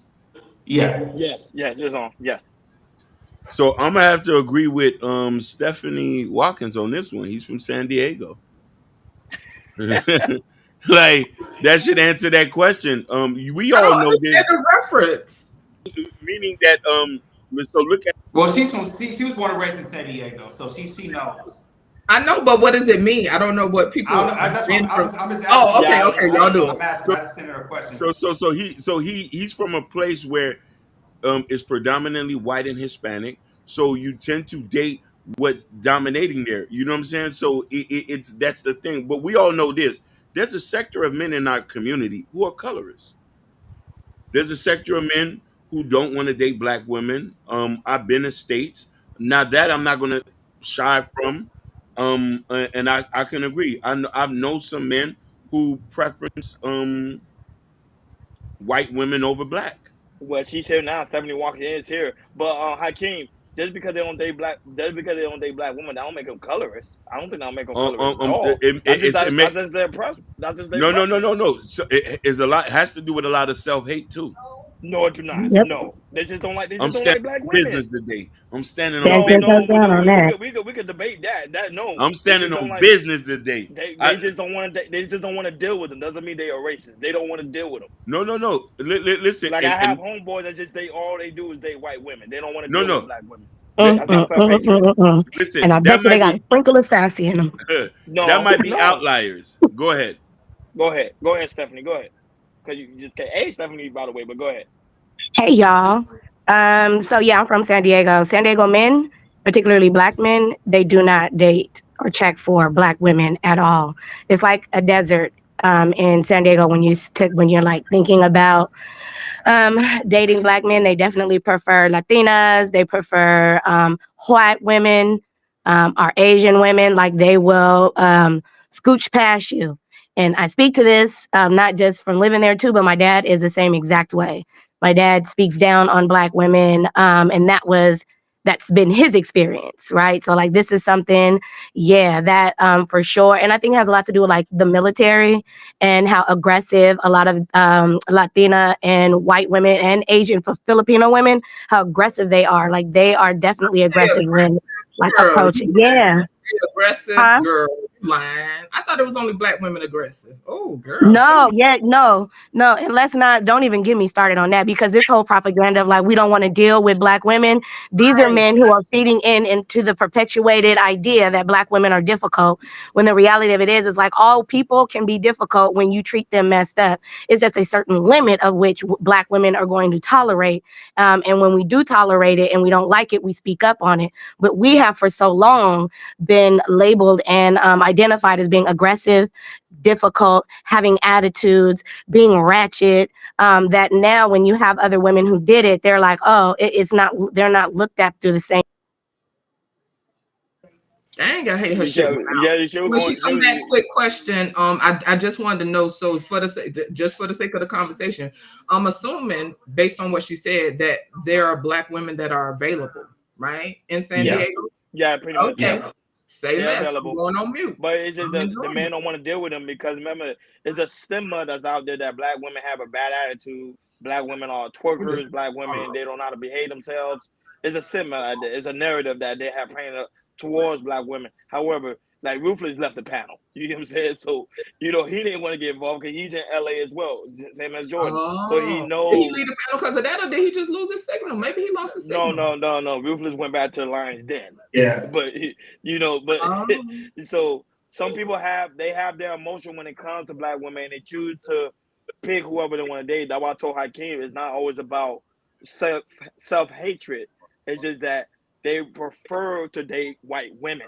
There's nothing wrong with that. Go ahead, Hassan. You want to say something? No, I just want to say thank you guys for having me. Just Jay. Till next time, I have to go. Salute. Peace, Hassan. Thanks for joining in each and every time. We really appreciate it. To definitely, and that's the thing. I'm not saying everybody, you know, people deduce things to preference and all that. Me personally, I definitely think that there is something under the surface. That don't mean a person have to be racist, and I ain't trying to put labels on people. But if I was of this beautiful hue that I am, and I didn't desire men of this beautiful hue that I am, I would personally want to explore that. That's all I'm saying. I would want to explore that. I ain't saying that everybody else say, yeah, I ain't trying to put no labels on people. But that's just for me, you know. I get you just said, because like I said, there are some black women there, like me growing up, like I said, being with my mom, my grandmother, and everything. You know, I just saw how nice and feminine black women are. Are there some black women that not being feminine? There might be some aggressive, sure, but the thing is, it's like you know, I never label. You know, when I see women that are maybe black women that are aggressive, you know, I never put a label with that, because I see the side of black women that some might be aggressive, or I see a lot of black women that are nice, feminine, you know, talk good and everything. And the thing is like, I don't know why, but I'm attracted to. I always attract those type of women that's nice and feminine. You know, don't matter where I'm going, here in LA, back home in Michigan, or here in Florida as well, and everything. So for me, you know, I never seen, you know, try to label black women as, you know, aggressive, because there are some that, you know, not be aggressive and some not be nice and feminine and everything. You know, you just gotta talk and everything. I just feel like sometimes with black men, when we see a lot of black women, or just one, and you know, it didn't turn out well, they just say, you know, if this is black way, act like that, all don't act that way.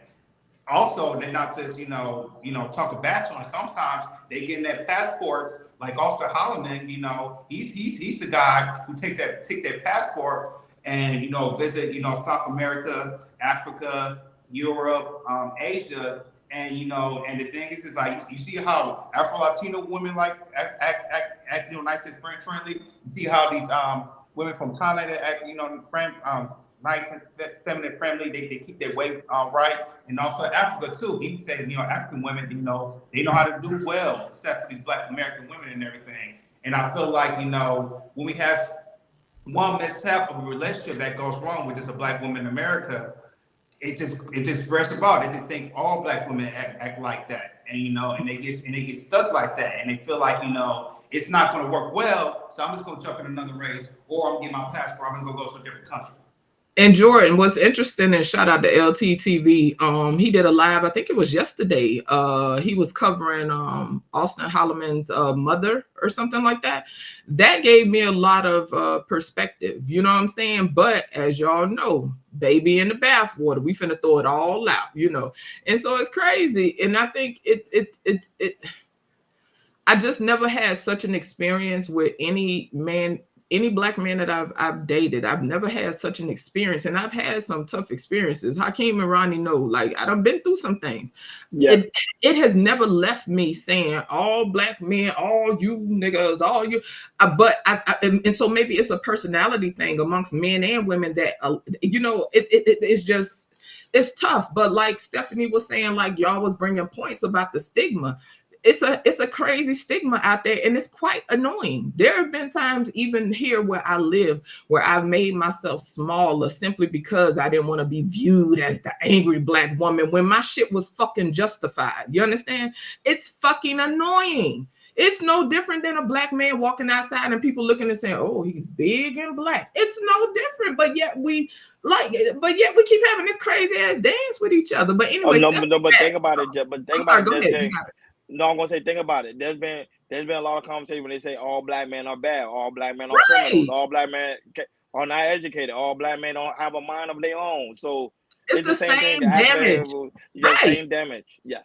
But I'm not gonna sit here and act as if that narrative hasn't constantly been pushed. But it's like, it's crazy because we're both affected by a lot of this garbage that's going on. You know, some more than others. I do think that double standards exist. They will always exist. It is what it is. But Yeah, personally speaking, because I'm a black woman, I'm not a black man. But yeah, I get tired of them stereotypes and stuff like that, you know, and the stigma, and when and especially when these other cultures that are being put on pedestals, these other people that are being put on pedestals can be just as problematic, because at the end of the day, humans are gonna human. If you not worse.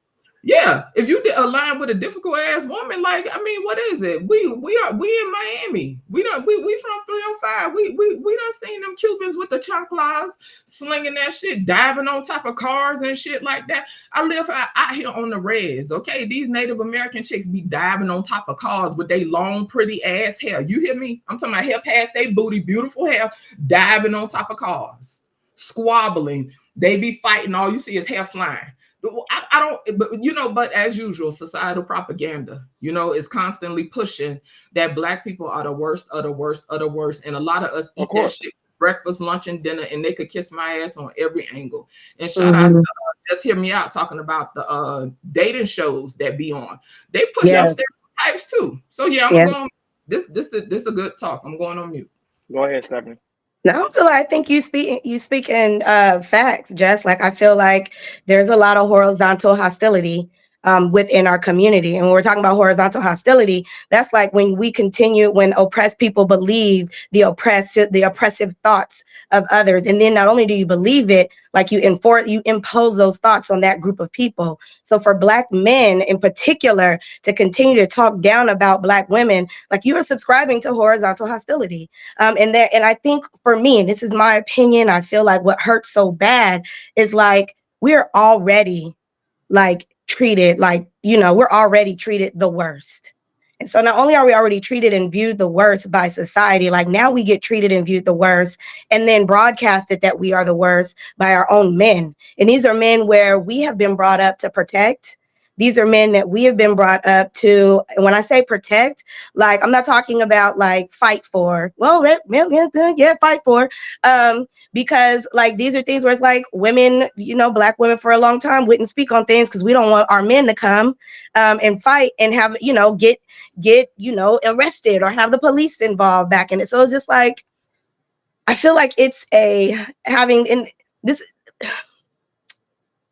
it's disheartening for us to have to experience this. And I'll say this, you have people like Nick Cannon, people like Young Jeezy, when they're making these decisions, right, to have babies with folks that are others. And here's the thing, I have no problem with that's your decision. That's what you want to do.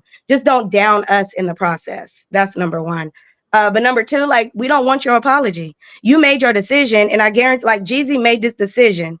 And now that woman is bringing him through the wire. Nobody's calling Jenny Mai, no type of name. She's not being dragged through the mud. This woman set him up, put cameras in the damn house to make it seem like he was aggressive intentionally. But like, had she been a black woman, it would have been a completely different narrative. So no, but the thing with Jenny Mai, I'm just being honest, they're protected by the law. You say something, they're gonna say it's hate speech. I'm just being honest. Oh, no, she's like part of that community. So that's why a lot of people are very. What community is? Jenny Mai is Asian. Yeah, that's the Asian. Remember, the Asian. You know, Biden did that thing in the law where. Oh yeah. I'm saying that's why they ain't saying nothing about Jenny Mai. But black women don't have nothing to protect them when it comes to the aspect of the law, which they should. If they should have something for that. And that alone is a problem. Like when they had that Stop Asian Hate, I was like, nigga. Like, I'm trying to tell you, what are we doing? Thing, right? So you have people that tell you shouldn't be waiting on reparations, et cetera, and whether you for or against is your business. I'm not saying I'll ever see it in my day, but I'll never be against reparations, right? Because the issue is, at the end of the day, everybody has had their turn in regards to those type of rights. Like y'all just spoke about this, the whole Asian thing. They ain't have no problem giving them people what they want. Why is it that they don't give us what we because we they consider they consider them the Asian, I think, minority, and now that they're very beneficial when it comes to the aspect of the beneficial is the word, because we've been a minority, right? And so in regards to the disparities, right?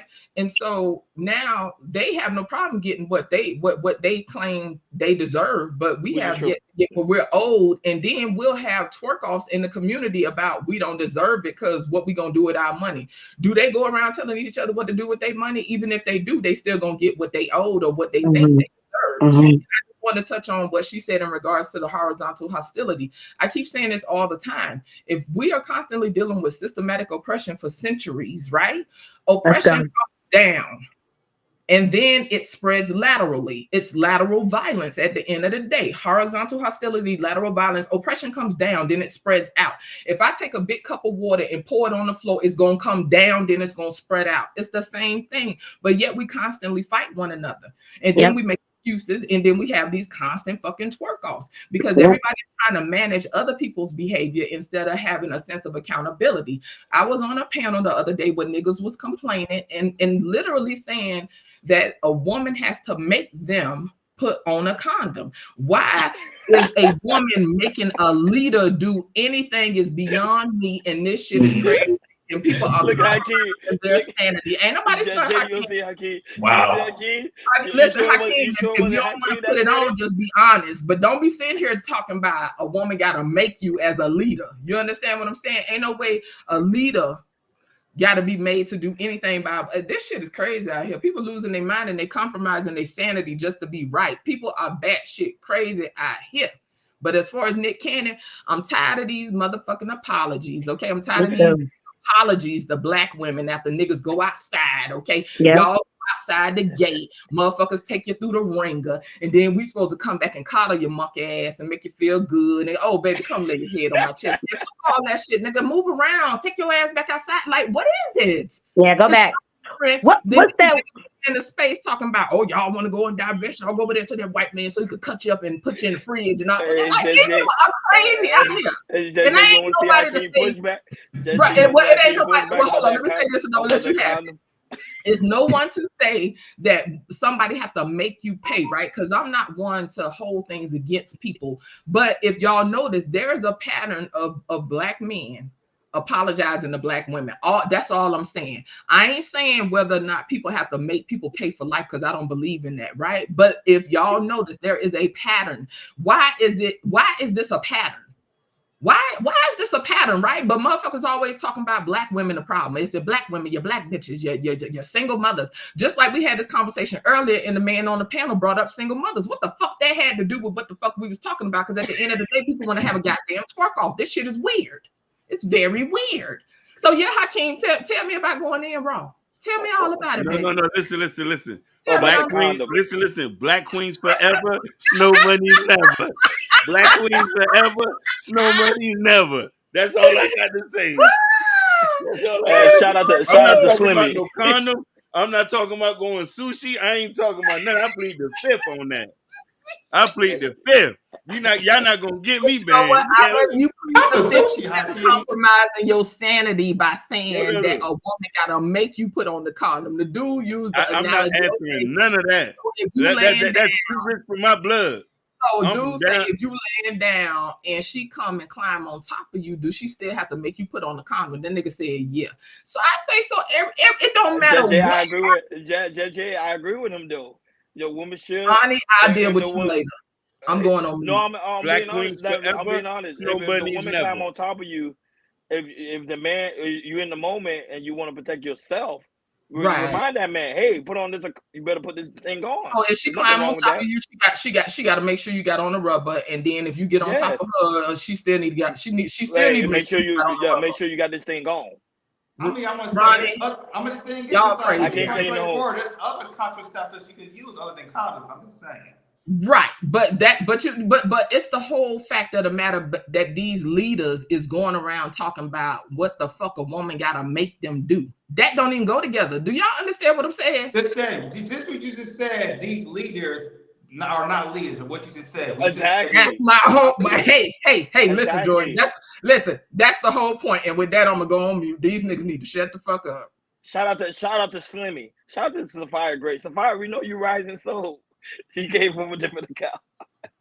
Shout out to Sapphire. But shout out to Slimmy. Slimmy, that's a cool screen name though. Slimmy.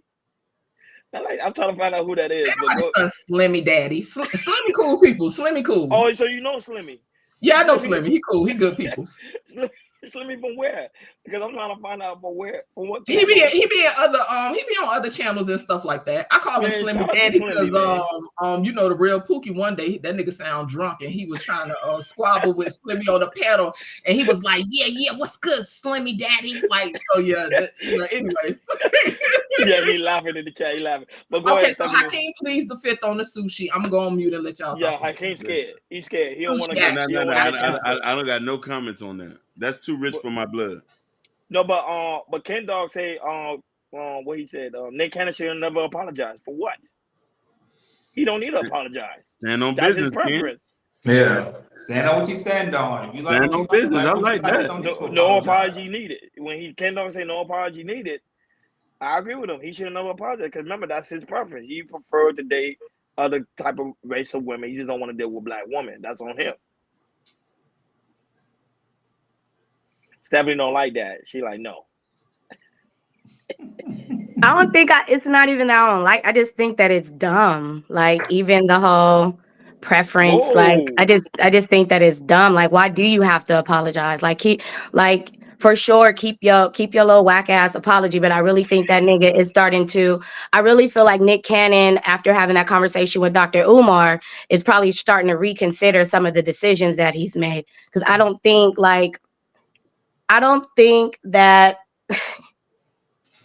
Often, I don't want to generalize it, but some folks, when they do have biracial kids, I don't think they consider that the world is viewing your kids as black.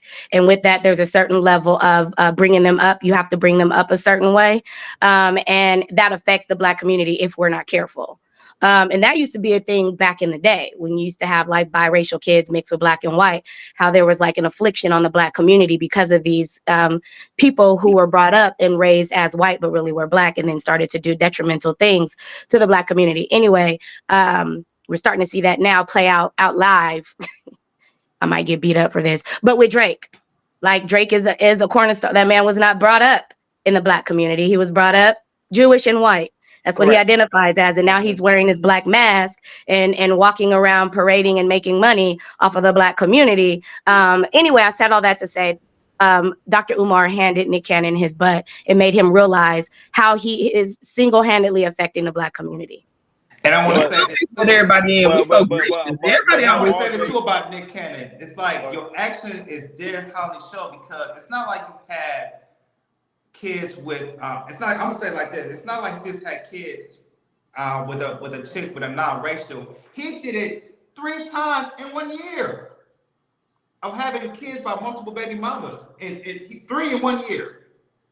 So him apologizing is like it's like he don't know that he dug himself so deep. It's like you're not. This is what I don't get. It's like you like what you like. You like so much that you had babies with multiple non-black women, 3 of them in 1 year and everything.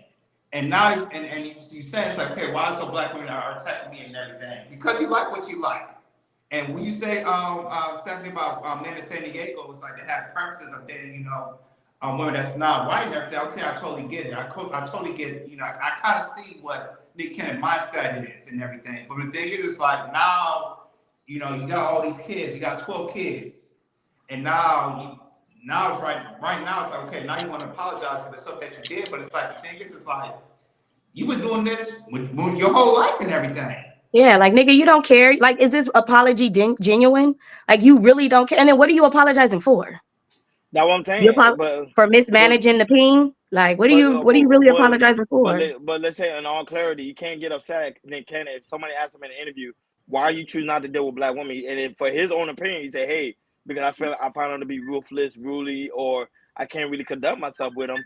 I can't be mad at him for that because that's his. Why? When this man is literally just like Jess was saying, like literally perfect, like he's moving in a space of horizontal hostility, which does not elevate our culture. So why would that be okay for you to pin all black women in one circle and demonize us as being difficult attitudes? I can't build with you. Like, why say that? Why not just say like some of the women that I've come across, like these are the women that I feel like I could connect. Like, why do we got to be thrown away with the wash?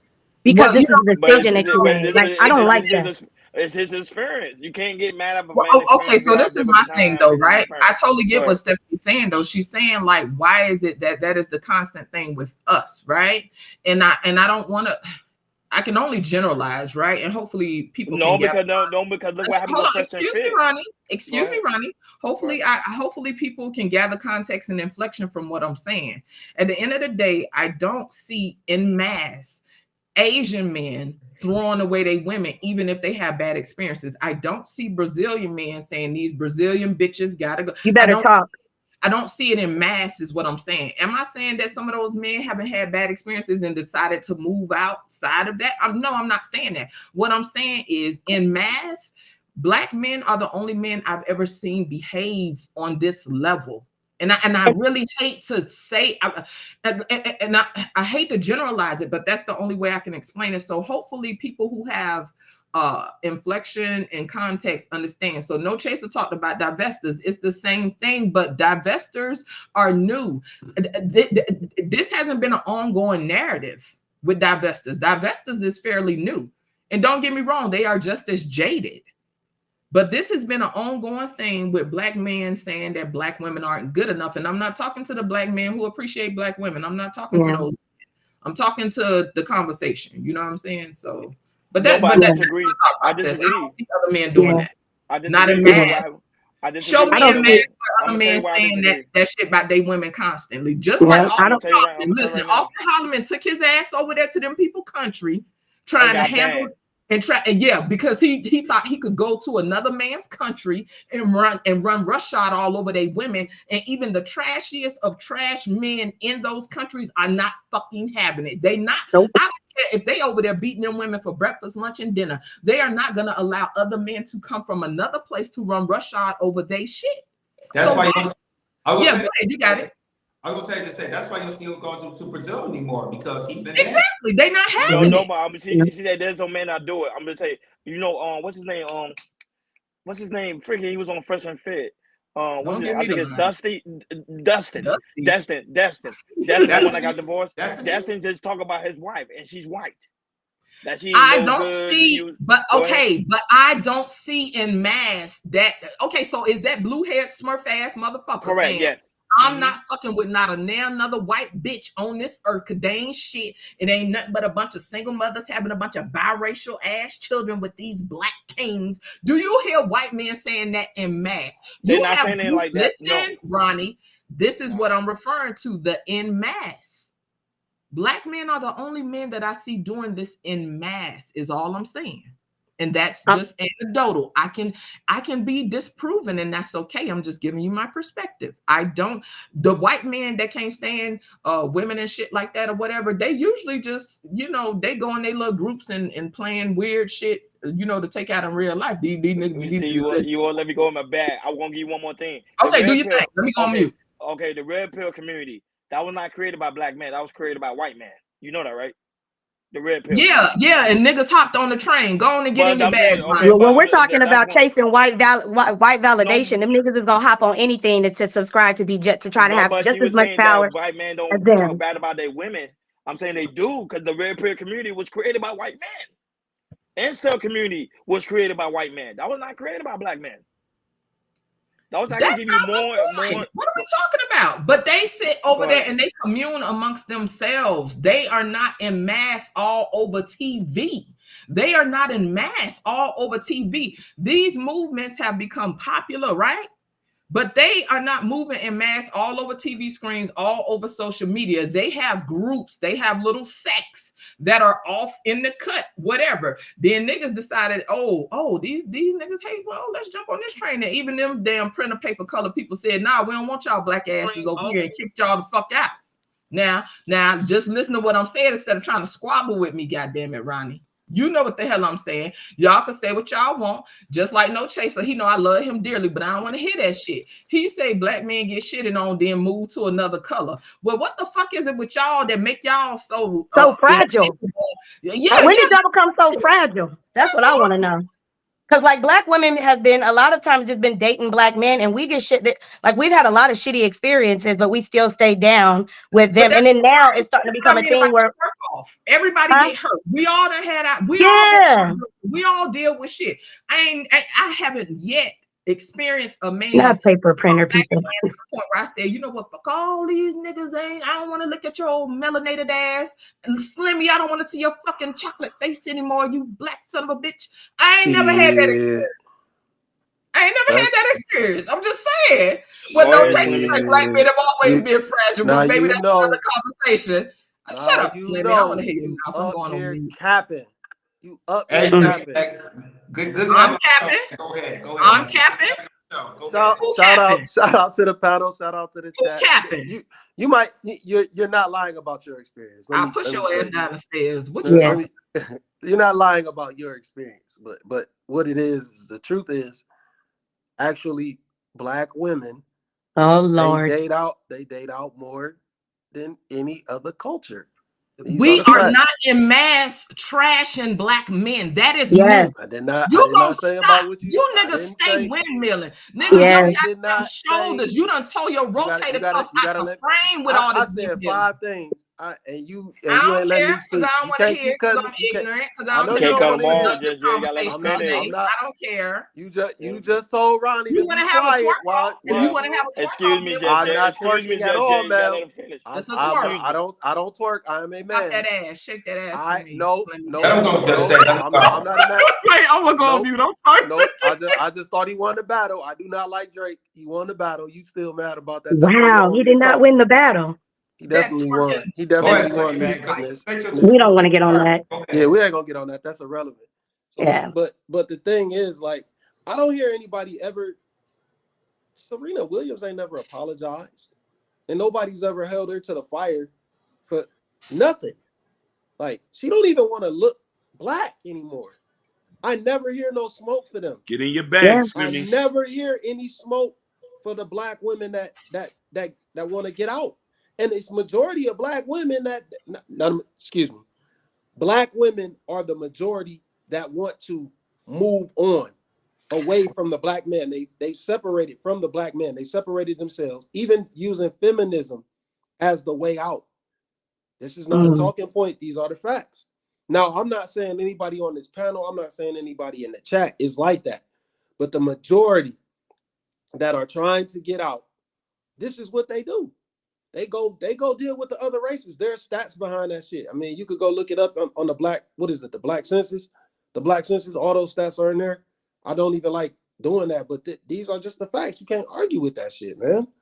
But so if you got a black man sitting up here trying to apologize because he know he was a damn fool, you know what I'm saying? He was an utter fool, and he wants to apologize, let him. He apologized to all the small hats when he said what he did. Ain't nobody had no motherfucking problem with him apologizing. So why we up in arms about him apologizing now? Listen, that man do what he needs to do to move forward in his life. All I'm saying is I don't want to fucking hear it. I'm not here to say that that's a part of his process, right? I'm not trying to get in the front of that. You feel me? If he feel like he needs to apologize, he do what he do. What I did say is, do y'all not notice there is a pattern of black women, black men apologizing to black women? And I'm just trying to understand this old monk ass pattern. Now you talking about people dating out. That wasn't my point, Slimmy. My point is that black men are the only ones that sit there and A-town stomp a women in mass. That's what I'm talking about. Now, the women that move on and go to other people, they typically just move on. The ones that do trash black men are a small sector on YouTube. Aside from that, I have never seen black women dog black men out in regards to dating out. Oh, I'm finna go get me a white man and fuck y'all darkies. The only place I've ever seen that is a small sector of YouTube, the divestors. Other than that, motherfuckers just move around. Slimmy, go ahead. Hold on. Slimmy, go ahead. After you go ahead, we're going to hear from PhD. Go ahead, Slimmy. Go ahead. And then we also got True on the panel as well. So yeah, go ahead. And then we'll end it. Go ahead. Okay, just Jay. So let me ask you a question. So I'm 44. You know what I'm saying? And I remember it was a shift like in the 90s where women started to say, fuck black men. It was a whole thing. It was man bashing 101 damn near. And there was no YouTube, there was no sectors, there was none of that. This was a real life movement, and black women have stood on this shit. Hey, I don't know about if it was worldwide, but I can definitely tell you where I'm at in Cleveland. This shit was a real thing. It was a real thing, and I'm willing to say, like, even across the internet, like, well, it wasn't that much internet back then. I thought I said, well, no internet in the 90s, and you're probably a teenager. No. Well, I was on the internet, but it was just AOL. It was just yeah, chat. it wasn't in there in the 90s. It was definitely the AOL. Yeah. It was internet for sure. It was dial-up. Right. I must not have been rich. Yeah, no, I wasn't rich either. It was just you just had to be computer savvy. That's all. But yeah, we was on AOL, but you could see a shift in the dynamic where you could hear about women. They were just like, yo, they would get together and they'd be dogging men. So this has been a thing they've been doing for a while, and it ain't got to just be one thing where they just. I don't know who planted that seed and why they started doing that shit, but this is a real thing. So when I hear like black men, they didn't do that shit. They never did that. They didn't do that until this YouTube space. I don't even say YouTube, but maybe one of the Clubhouse shit and maybe a little bit on Instagram. But this is fairly new for men to really be voicing themselves and separating themselves from women. I think it's only because it's so many black women that are separating themselves from their men, and so many masculine black women out here. And I'm not that's a problem. I'm not trying to make this a tit for tat thing. What I'm just saying that's is exactly like, what it is, but you got to go. No. Go off with our masculine ass. No. So the thing is, like, when you get extremists, you're gonna have other extremists that want to attack back. Definitely. Get in your bag, Slimmy. So you get these extremists on one side, and then it forces other extremists to have a voice, to really like, hey man, no, this shit ain't right. You know what I'm saying? Like, this is what's really going on. No, bum, I ain't just talking. This is real. Like, if you every aspect of life, once you have one side, there's another. And sometimes one side is created by the other. And I feel like these men on YouTube or wherever they're at, they got created because of the hostility that was formed against them. Now, I'm not saying it's like that for every man. Some men are just fucking lost it. They're fucking lost. They won't ever be able to come back. They're not gonna ever deal with the women. You wouldn't even address the low testosterone that men have nowadays, but you keep hollering women masculine. Along just Jay, 1 minute. No, I don't know. I didn't see any stats about that. You know what I'm saying? I haven't seen any stats. Okay, I'm trying to over talk. Let me go on mute. I do have something to do. I'm gonna be in the chat, y'all. They got other people that gotta talk. PH Diva. Go ahead, PH Diva. Go ahead. PH Diva, welcome, like always, welcome. Welcome, PH Diva. We appreciate you. And also, True Number Favorites is also in the building as well. But go ahead, PH Diva. Any kind of type of what Slimmy is saying. Okay. Well, so I didn't even hear the Nick Cannon apology. What was he apologizing for? Black women, that how he pretty much evaluated them. Oh, okay. All right. I'll go look it up later. But in response to what I just heard the gentleman say, it's absolutely asinine to sit here and say, like, oh, black men just started saying anything about black women, when That's not what I said. Clubhouse, right? That's not what I said. Okay. Just let me finish, honey. When Clubhouse started or whatever, we can listen to the music that y'all broadcasted around the world where you openly disrespected your own women and called them bitches and hoes as a rule, right? We can go back to the cinema that y'all created in the 70s where you glorified pimping your own women out, right? And so the idea that y'all have just been these bastions of respect towards black women is absolutely asinine. We can go back to the 20s and listen to records that black men made talking about they ain't want no black nappy-headed woman, right? So y'all have always, as a rule, been disrespectful. And as far as black women being masculine, look at our environment and who we're in environments with. It's very difficult to be soft and feminine around black men because you'll get preyed upon. Absolutely. Get in your bag.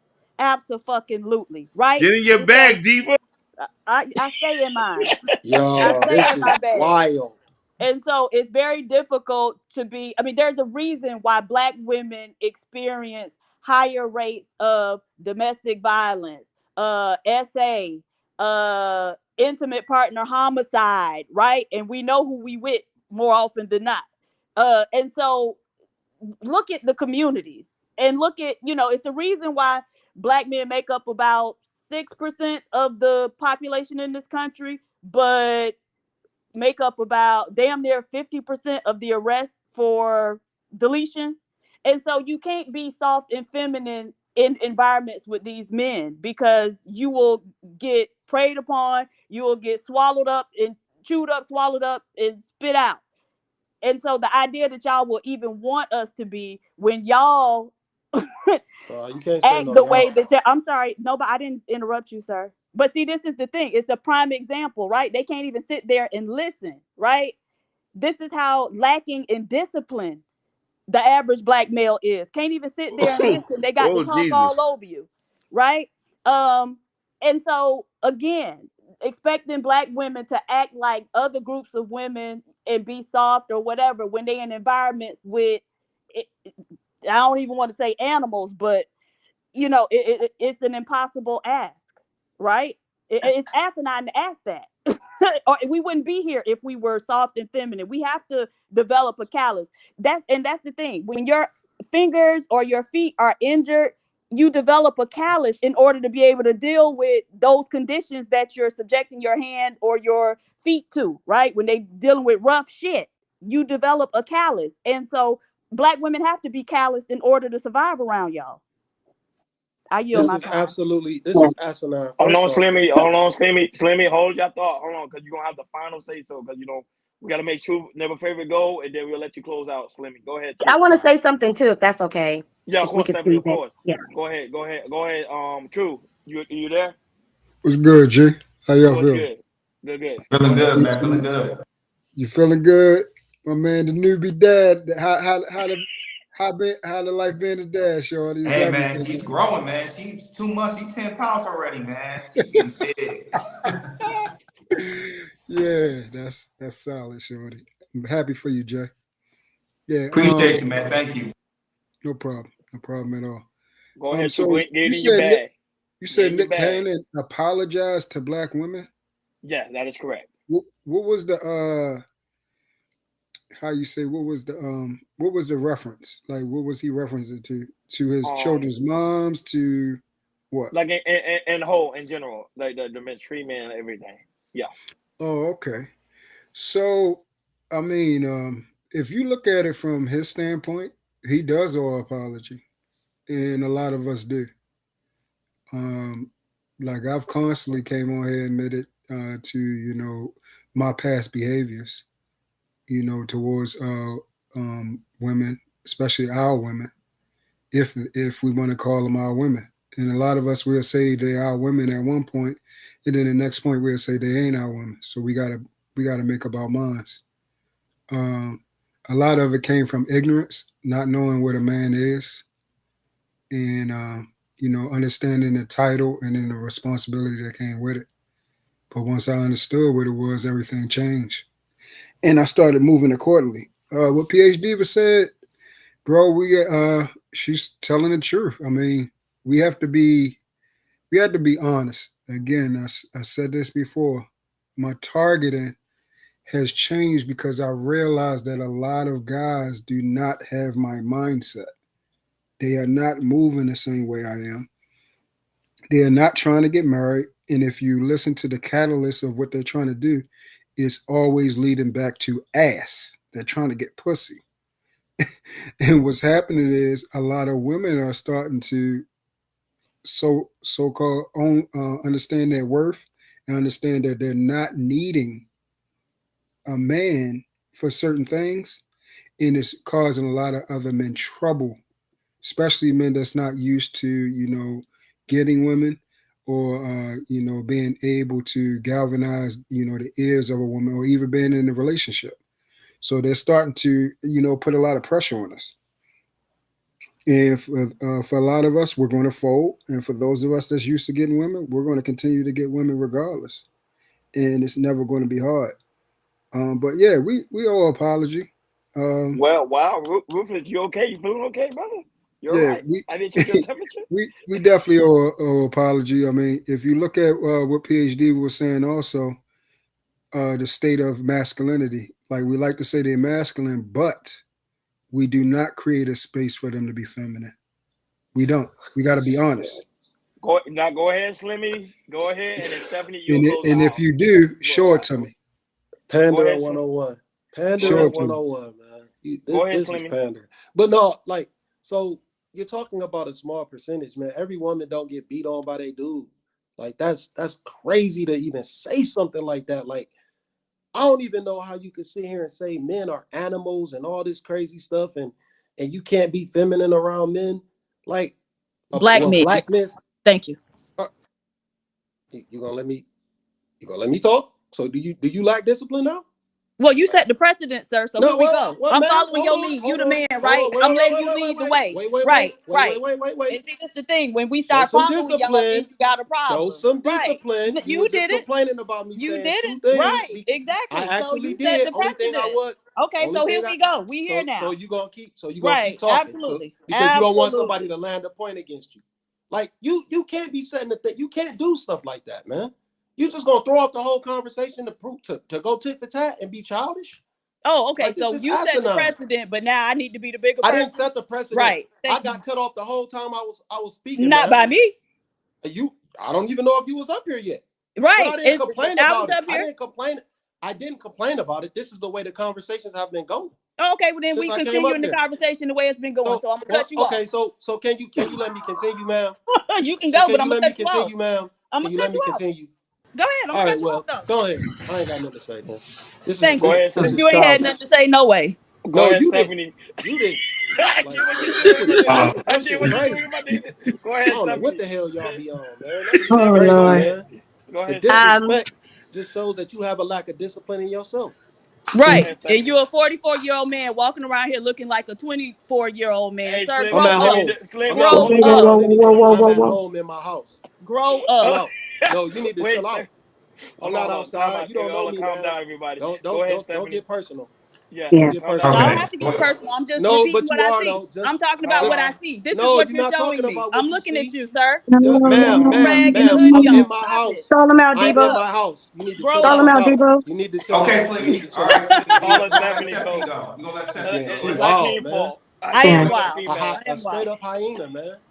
Call it what you want, nigga. But I know an immature ass man who ain't grew up at 44 when I see one. Ma'am, wait. You not know me. Please just stop talking about me.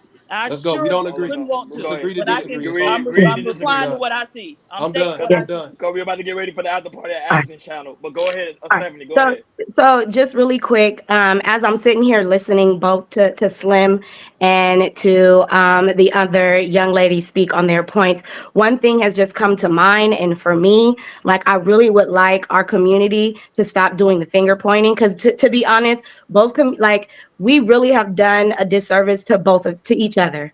And when we really look at the bottom line and who really started this division in the Black home and with Black families, I really think we need to start laying more onus onto white supremacy. I'm sorry, I said it, and that's what it is. And I think instead of us pointing fingers around like who's the worst, like, I think this is the time to heal these wounds and like hear each other out, but then also figure out ways to bridge these gaps, like having an understanding why Black women respond and act the way they respond, like why Black women are mostly more, and I'm going to put masculine in hyphens.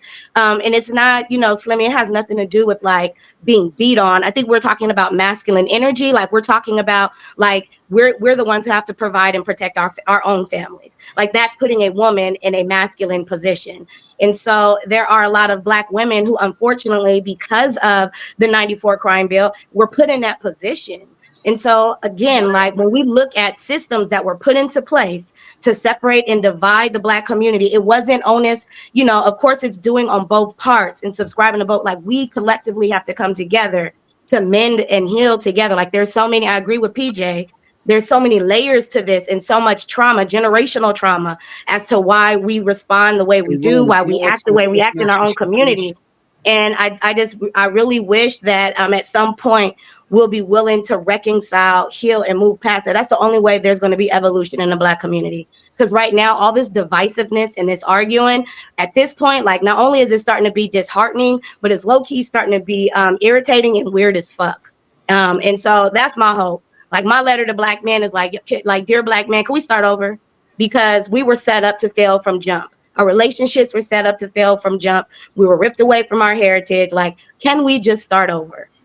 Like, I'm tired of this. I'm really tired of the bickering and going back and forth. Like, literally, we have to do so much better. So that's all I got. Miss Stephanie, can I ask you a question? Sure. Beautiful. How did we start from there? So I really feel like having genuine conversations, and not conversations where we're looking to make someone look bad or prove a point. Like, listen to hear and not to respond. And I don't think oftentimes our emotions get so caught up because we feel personalized, we feel attacked. So like when we're getting spaces like this, we're not listening to hear each other. We're not listening to hear or to comprehend what that person has been through. We're listening to make a response. Oh, I drug him with that line. Like, nah, like we really need to have, like, not superficial conversations, but stuff that has some depth to it if we really want to make this change.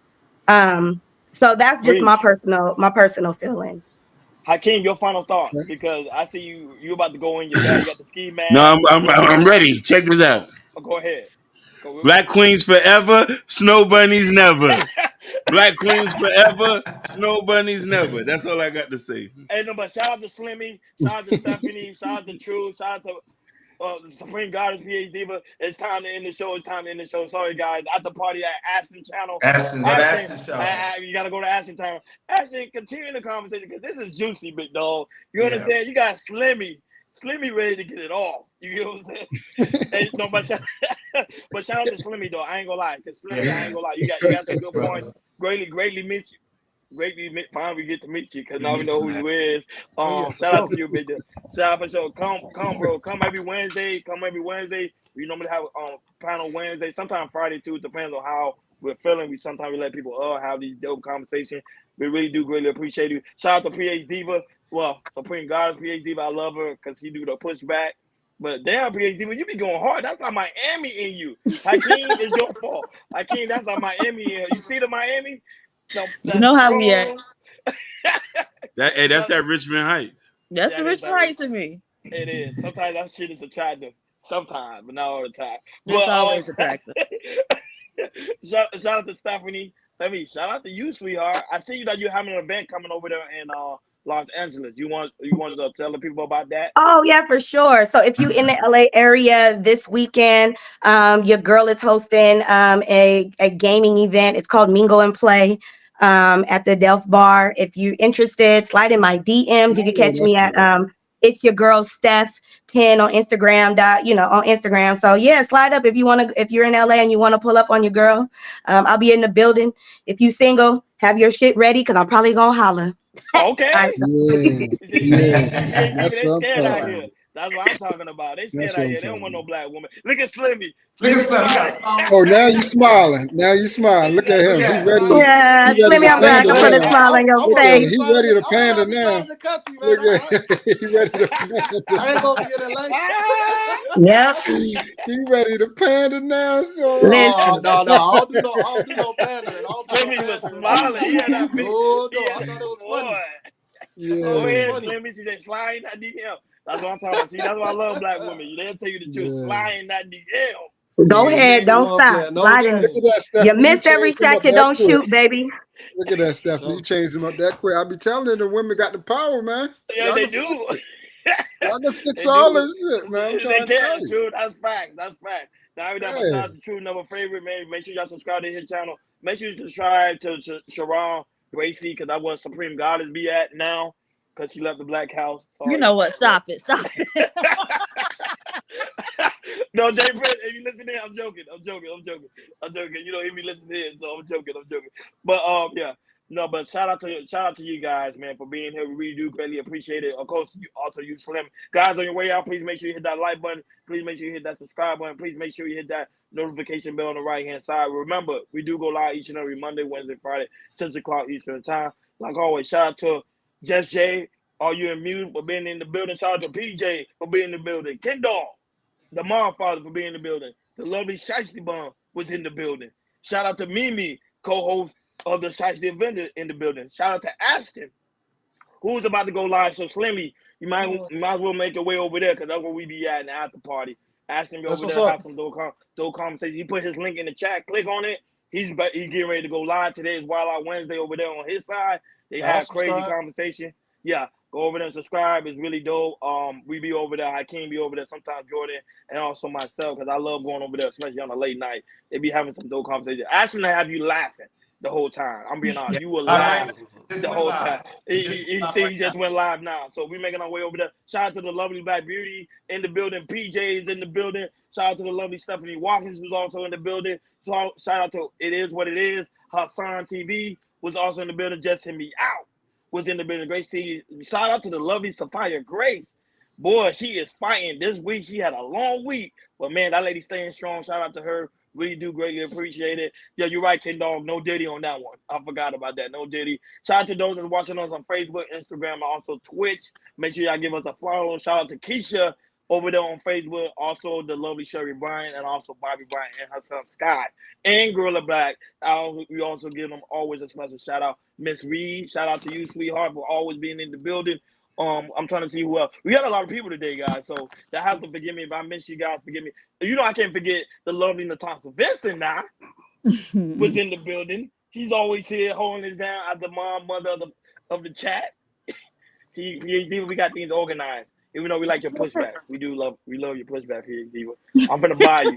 I'm gonna buy you from Sharon. Just remember that. You know what?